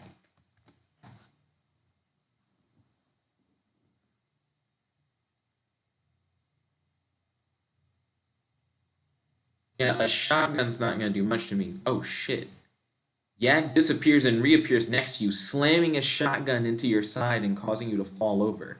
He blasts you in the face with fire, burning your eyes and causing you to scream out in pain. Let's see. I'm going to attempt to fire void energy from your eyes in order to launch the fire off of your eyes and onto Yag's face. So if I shoot the beam out, I'm hoping that the beams carry the flames into Yag's face. Yag attempts to reload his shotgun, but finds he is unable to do so as both of your hands are tightly gripped onto his wrist by your telekinesis. I don't think I used telekinesis. Let's hit that retry. You fire the beam with destructive accuracy. Unfortunately, Yag teleports away before you can hit him. Good try. I know that's going to be hard to get used to without your eyes, though. Now, let me just try something. Let's see. Attempt to use your void energy aura to sense your surroundings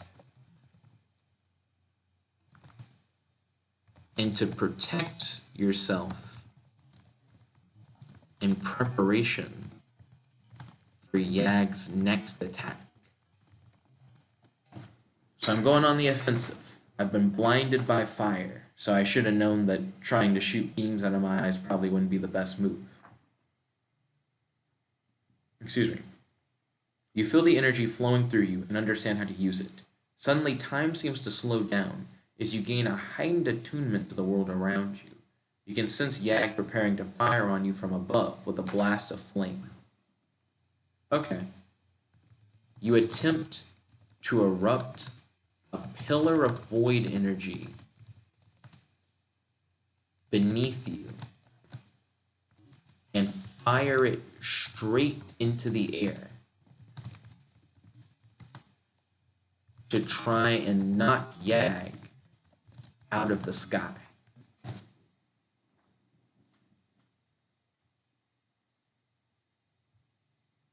Let's see if this works.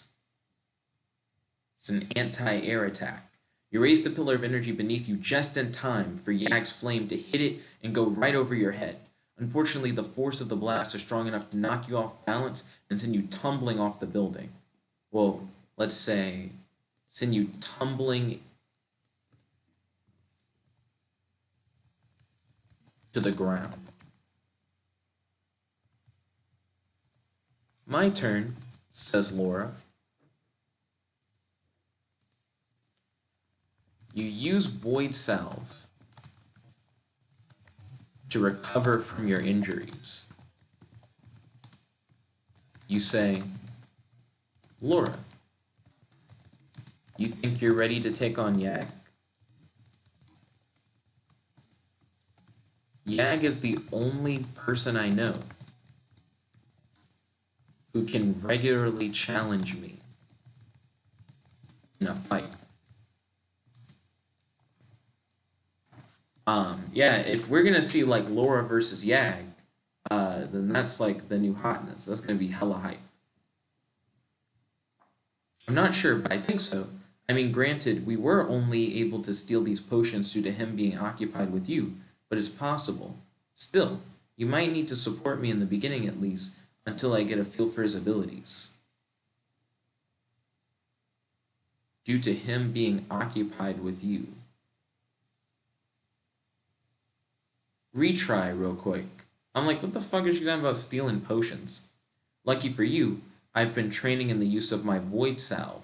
So watch out, Yag, says your wife. What? Retry again. Weird setup. Don't worry, I've been training hard every day since you left. I haven't gone anywhere. Retry.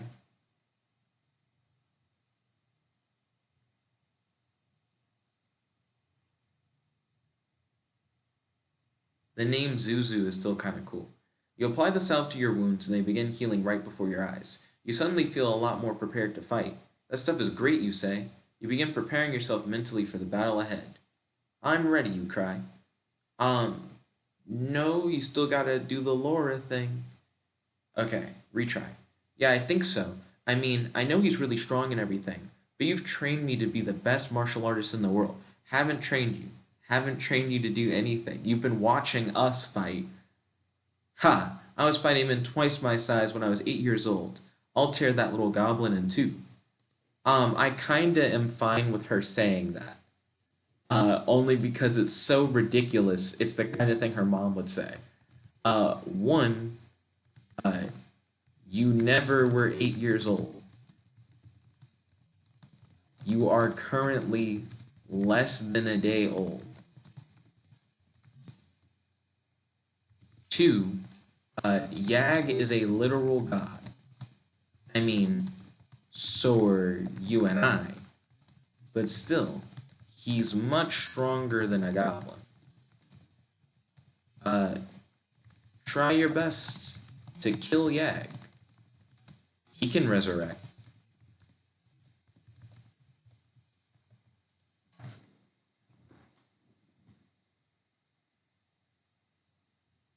Yeah, I'm just gonna let Laura go for it. Just like go whoop his ass. You focus and begin to channel a large amount of power towards Laura's body. Finally, you release the energy towards her, and she begins to glow a bright red. I'm ready when you are, she says. You both turn to face Yag, who looked shocked. Why would I cheat? I don't want to give her a big power boost. Stupid ass cheating. He can what? Resurrect. If you kill him, he'll come back to life stronger and angrier. I've only ever seen one person kill Yag permanently. No one could kill him. No one would kill him permanently.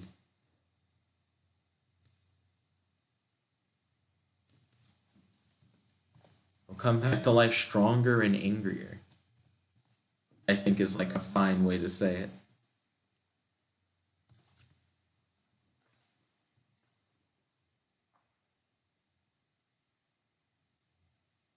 Yo, let's go. Doot, doot, doot, doot, doot. Well, that doesn't seem very sporting. I thought we were supposed to be the bad guys. We're not the bad guys. He's just kind of a douche. I can't believe the game had me say that. Then I'll just have to kill him twice then, is a cool ass line for Laura to say. Huh.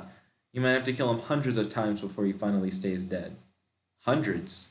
You fight this guy a lot? I don't think there's ever a thing that you could do that would, like, kill him. I guess I'm gonna say... Okay, Yag.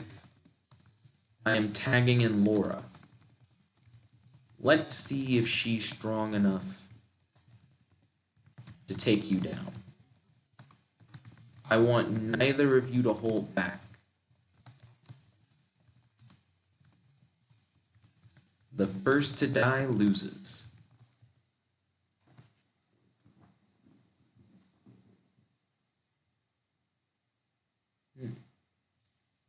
Okay, let's go. I want to see this fight. Or the first to kill, says Yag with a smile. Suddenly, time seems to slow down. You gain attunement, blah, blah, blah. It's repeating the thing from earlier. So I'm going to get rid of the repeat, and I'm going to have him say, or the first to kill wins. Or, instead of saying or, aka the first to kill wins, says Yag with a smile. You watch as Laura and Yag begin their death battle.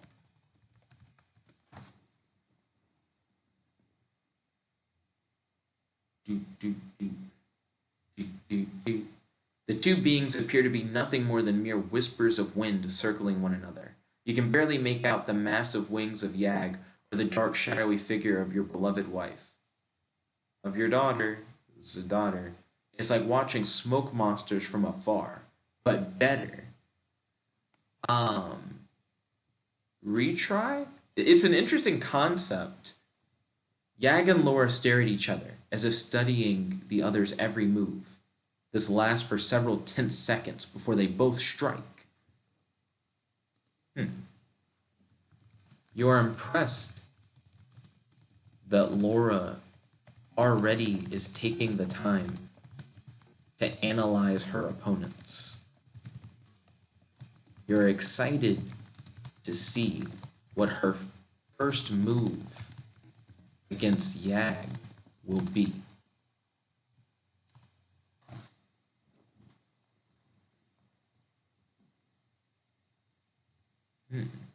Yag was whooping me like just a moment ago.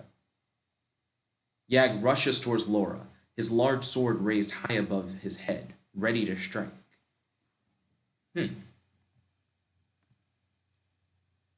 You think that Laura might try to block Yag's sword strike with her light shield. You watch, curious to see how she'll defend herself against Yag's attack. Excuse me.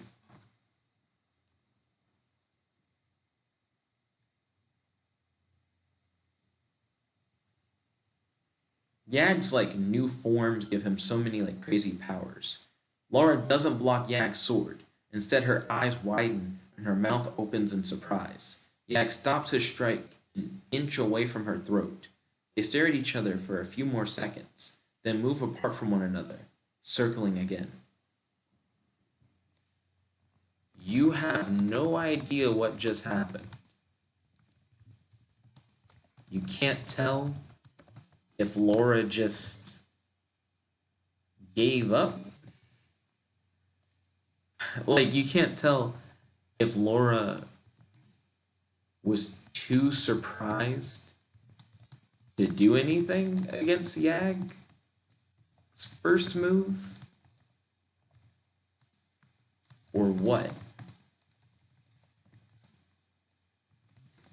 You wonder why Yag didn't kill her.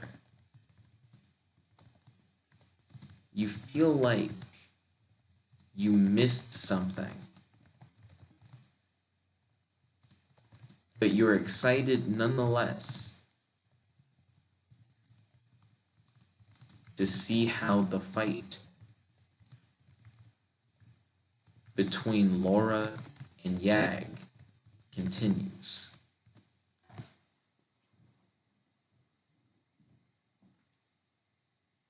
Her eyes widen and her mouth drops open. She doesn't seem ready at all. Laura moves first this time, suddenly charging forward and swinging her sword at Yag's head. Yag drops low to the ground and swings his sword at Laura's legs. Laura jumps over the swing, her own sword just barely missing Yag's head as he ducks. You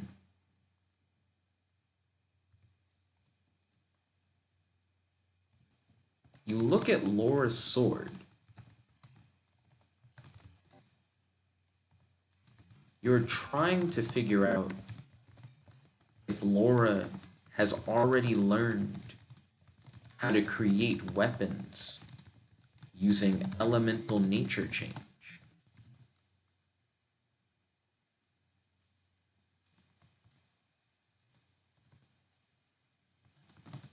As you continue watching Laura and Yag face off against one another. Did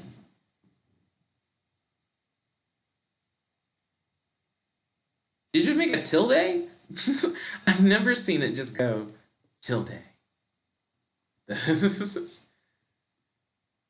gotta keep the story going. You can't just drop a tilde. The sword is very simple looking except for the hilt, which is made of a bright red material. The hilt is octagonal and has a black dragon winding back and forth. Its eyes are yellow gems. It appears to be made of some living creature rather than being carved from a rock. You are very curious where Laura got her sword from. You wonder if Laura has the ability to create living weapons. You continue to watch Laura and Yag's battle unfold. You wonder if Laura will be able to kill Yag with her living blade.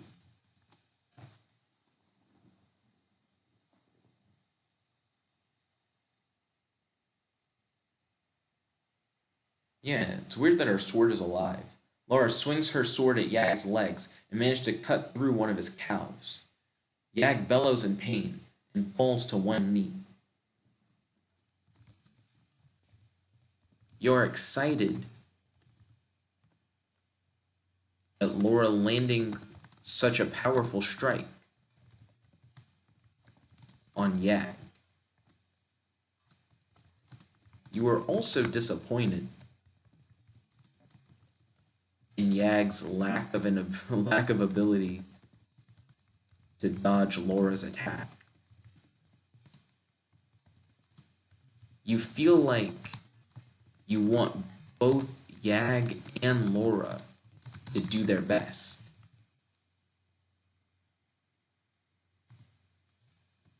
You watch, wondering how Yag is going to possibly overcome Laura's powerful assault. Yeah, like it seems like Laura has like the upper hand. But I'm like, come on, Yag was like whooping me like a second ago. Like, is Yag really about to take this L? Yag brings his sword down at Laura's head. Laura ducks under the swing and stands back up. She then slashes her blade across Yag's belly. Yag bellows again as his guts spill out of his sliced open belly. You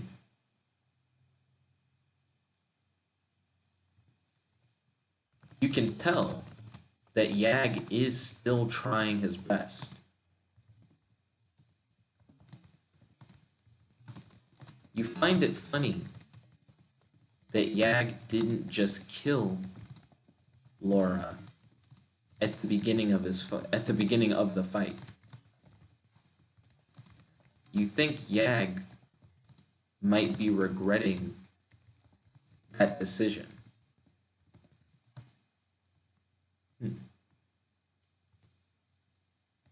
You are curious why Yag hasn't regenerated yet. And you wonder if Laura's living blade could be negating Yag's regenerative abilities. You continue to watch the fight between Yag and Laura closely.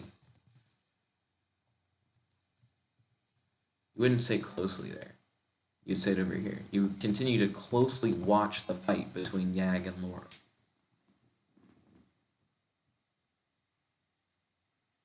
Yeah, it's like Yag showed her mercy early on, but Laura's now going ham. Yag swings his sword and catches a small cut across the left side of Laura's cheek, not Yag's. Wait, hold up, what? Yag swings his sword and catches a small cut across the left side of his own chest somehow. Laura parries the blow and slashes her sword across Yag's right arm. Yag drops his sword as the hand is cleanly severed at the wrist. Hold on, let me edit this. Yag swings his sword and leaves a small cut across the left side of Laura's chest. Laura parries the blow and slashes her sword across Yag's right arm.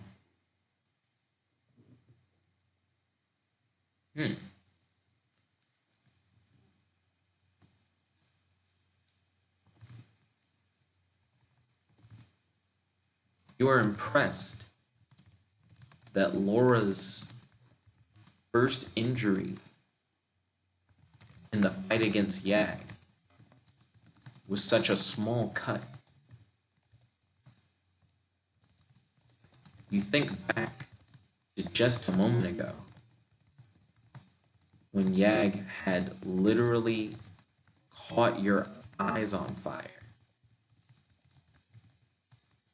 Laura does seem to be an incredible fighter.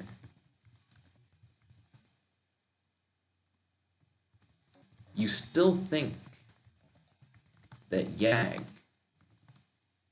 has the ability to win, but it seems like Laura has the upper hand. You continue to watch the battle between Yag and Laura.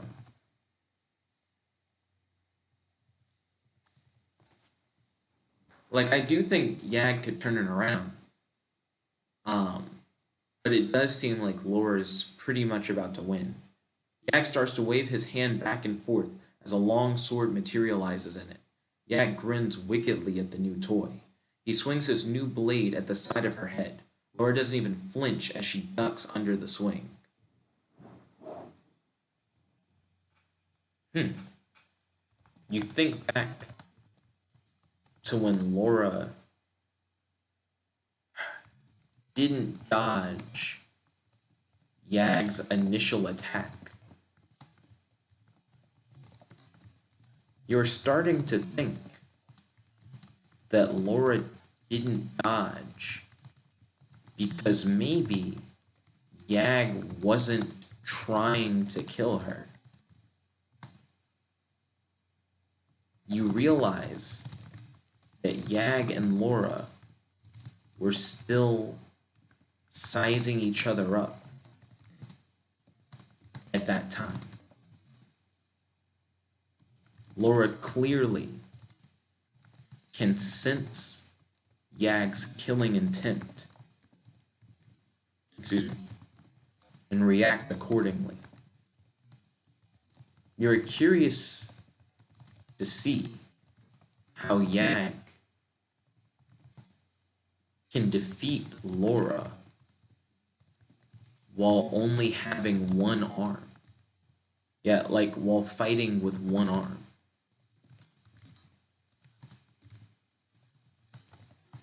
You continue to watch the battle between Yag and Laura.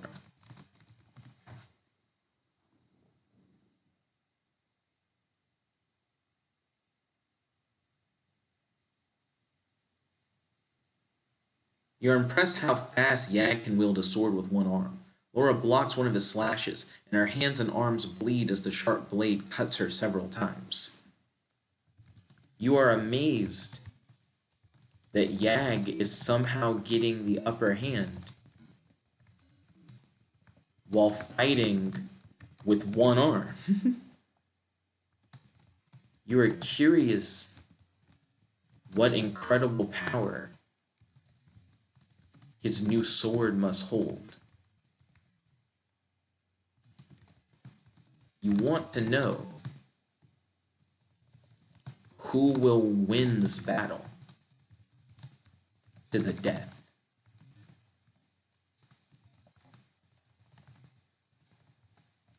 You can tell. Well, I mean, I don't know. Yeah. You continue watching the fight between Yag and Laura. Hit it up.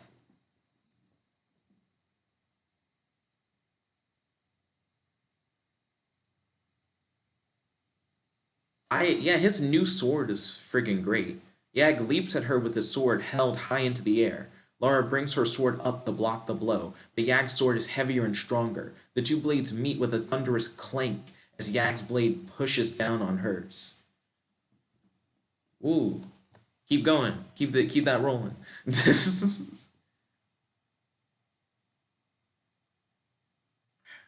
When Laura's first fight is against Yag, Yag grits his teeth and pushes harder. Laura's sword bends as the hilt begins to press painfully into her hand. You think that Yag is going to overpower her, but then something amazing happens. Yo, let me correct this like typo or whatever. Hit it up. Hit it up. Keep going, game. This fight's getting lit. What is Laura gonna do? How is she gonna like tilt it around? I know her sword's like alive or whatever. I wonder if it's gonna react. Hit it up. Laura takes her other hand off of the sword and it disappears. In its place is her long dagger, which she plunges into Yag's stomach. Yag's eyes widen in shock as he stares at the bloody blade piercing his belly. You can't believe what you just witnessed.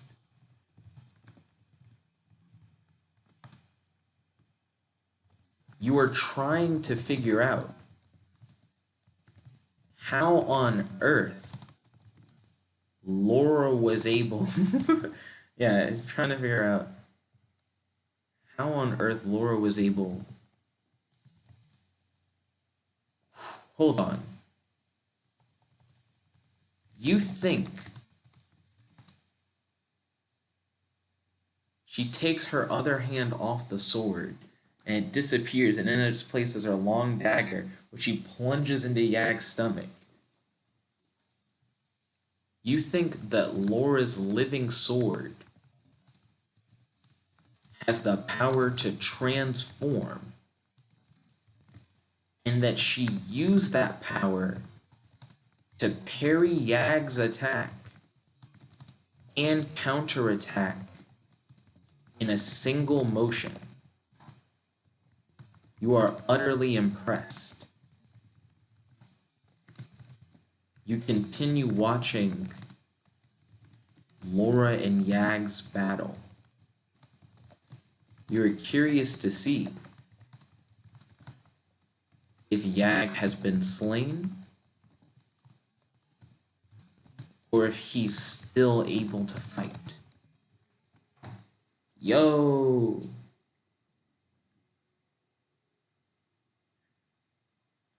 She's like holding the sword in place, and then she's like, it's a dagger now, bitch. Let's see. Yag grunts and pushes downward with all his might, but he's unable to push down onto the blade. The blade's in your belly, dude. Why would you push down on it? I feel like I'm going to get rid of that line. He falls to one knee as his face contorts in pain. Laura mercilessly pulls the blade out of his body and slashes it across his exposed neck. Oh my gosh. Let me get rid of this line where it's like he's pushing downward with all his might, because we are kind of already past that. He falls on one knee as his face contorts in pain. My goodness. Laura's gonna show out right now. Yo. You look closely to see if Yag has been killed. Yo. Yeah, did she goot him? Did she really goot him right now?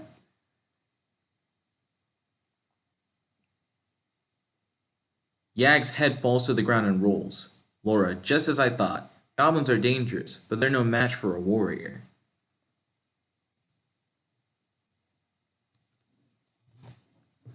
Oh my gosh.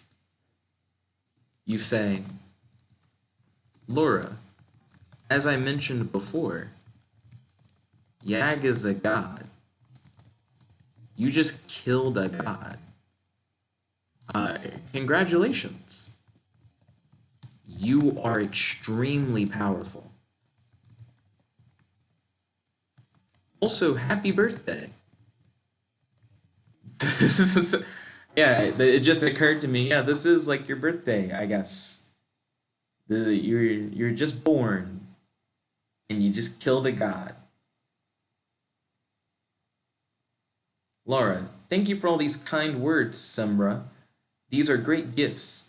I've always wanted to kill a god. You, dangerous wish to have, but very responsible for you to make. Laura nods and smiles politely at your compliment. Retry that. Interesting. Laura stares at you without blinking. She doesn't seem very impressed with herself. Laura, I guess I did kill a god. However, I don't feel any different. Hmm. You say, that's because Yag doesn't always challenge his opponents to the best of his ability. I'm trying to help him get stronger. He definitely was trying his best, but he didn't use a lot of his powers. Yag, resurrect.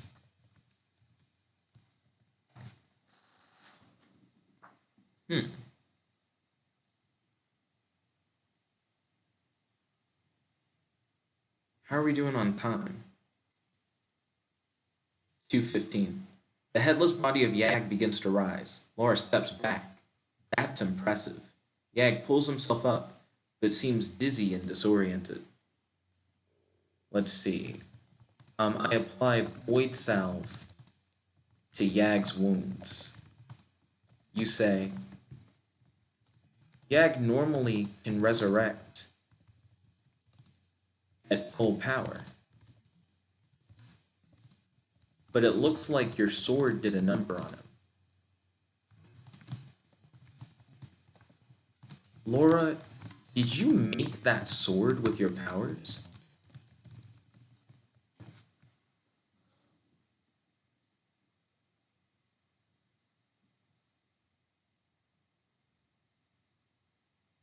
Yes, I did. You apply the salve to Yag's neck, and the bleeding stops. He's still very weak. Let's see. You cover Yag's body with void salve. You say, I think your sword is amazing. It looks to have the ability to weaken a person's natural healing factor. And it can transform into other weapons in order to counterattack opponents.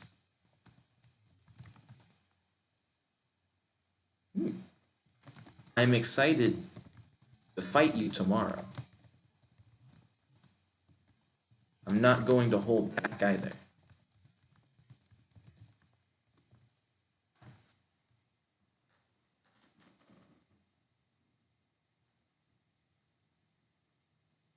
Yeah, this is going to be pretty exciting. Suddenly, Yak sits up. She's too powerful. She'll kill us both. You laugh. No, she won't. I have your powers now. You know I do. Yag looks at you and shakes his head. I'm going to get rid of the everything after you laugh. I'm going to say, don't worry, Yag. She'll help us get stronger.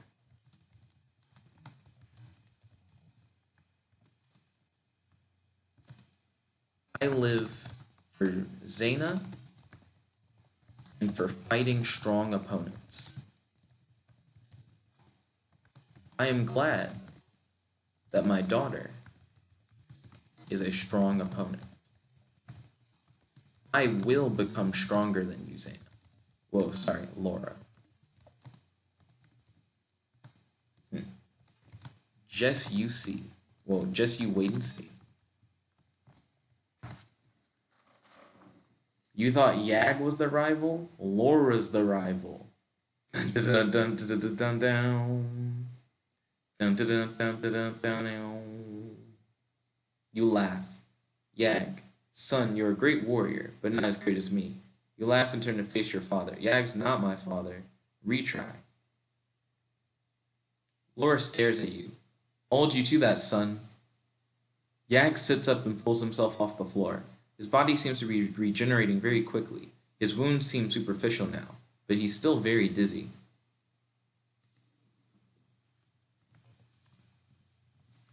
Son, Laura, I'm still your father. Just because you can beat Yag in a fight doesn't mean you call me son.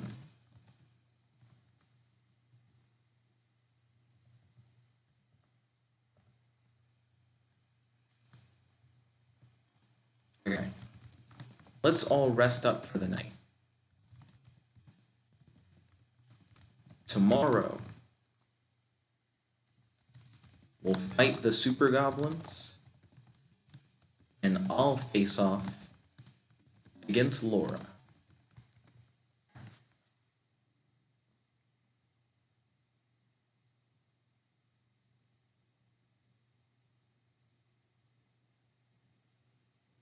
You look at your daughter. You've always tried to be a good father. You really have. Even if you do get killed by her in the end, you'll know that you raised a strong, confident warrior. You also notice that Yag is staring at her as well. Always tried to be a good father. It's really just been a day. It's really just been a single day. Retry. Laura smirks. Laura, I don't think you'll be ready to fight the super goblins yet, but I'll gladly spar with you. You lay down on the floor and fall asleep. You wake up after a few hours of sleep. Let's see. I want to edit that. Well, I mean, I think I don't need to sleep anymore was the thing, but it doesn't mean that I can't sleep. Um, so I'm gonna end it there. Yeah, crazy episode. You got to see the birth, death, first fight of Laura. You got to see an alien cosmic dragon invade the town. You got to see the introduction of Lucius, a character that we pretty much forgot about almost immediately after he showed up. You got to hear about like Zana's secret origins, more alien stuff. A lot of cool stuff happened. But anyways, I'd like to thank you all for watching. If you guys like this video, make sure to smash that like button, favorite, comment, subscribe, and ding ding ding, ring the notification bell to be notified whenever we do these videos. If you guys would like to watch the entire series, feel free to click on the series playlist, link in the end card or in the description box below. If you'd like to read the entire series so far, feel free to click on the AI Dungeon link in the description box below.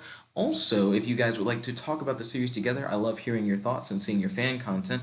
Feel free to post in the comment section below or on our Discord. I have a link to the Discord in the description. Feel free to DM me if you'd like to do spoiler talk. Anyways, this is your host, your friend, your boy, Jet Black, the one and only, logging out. Peace. Chicken a bow wow.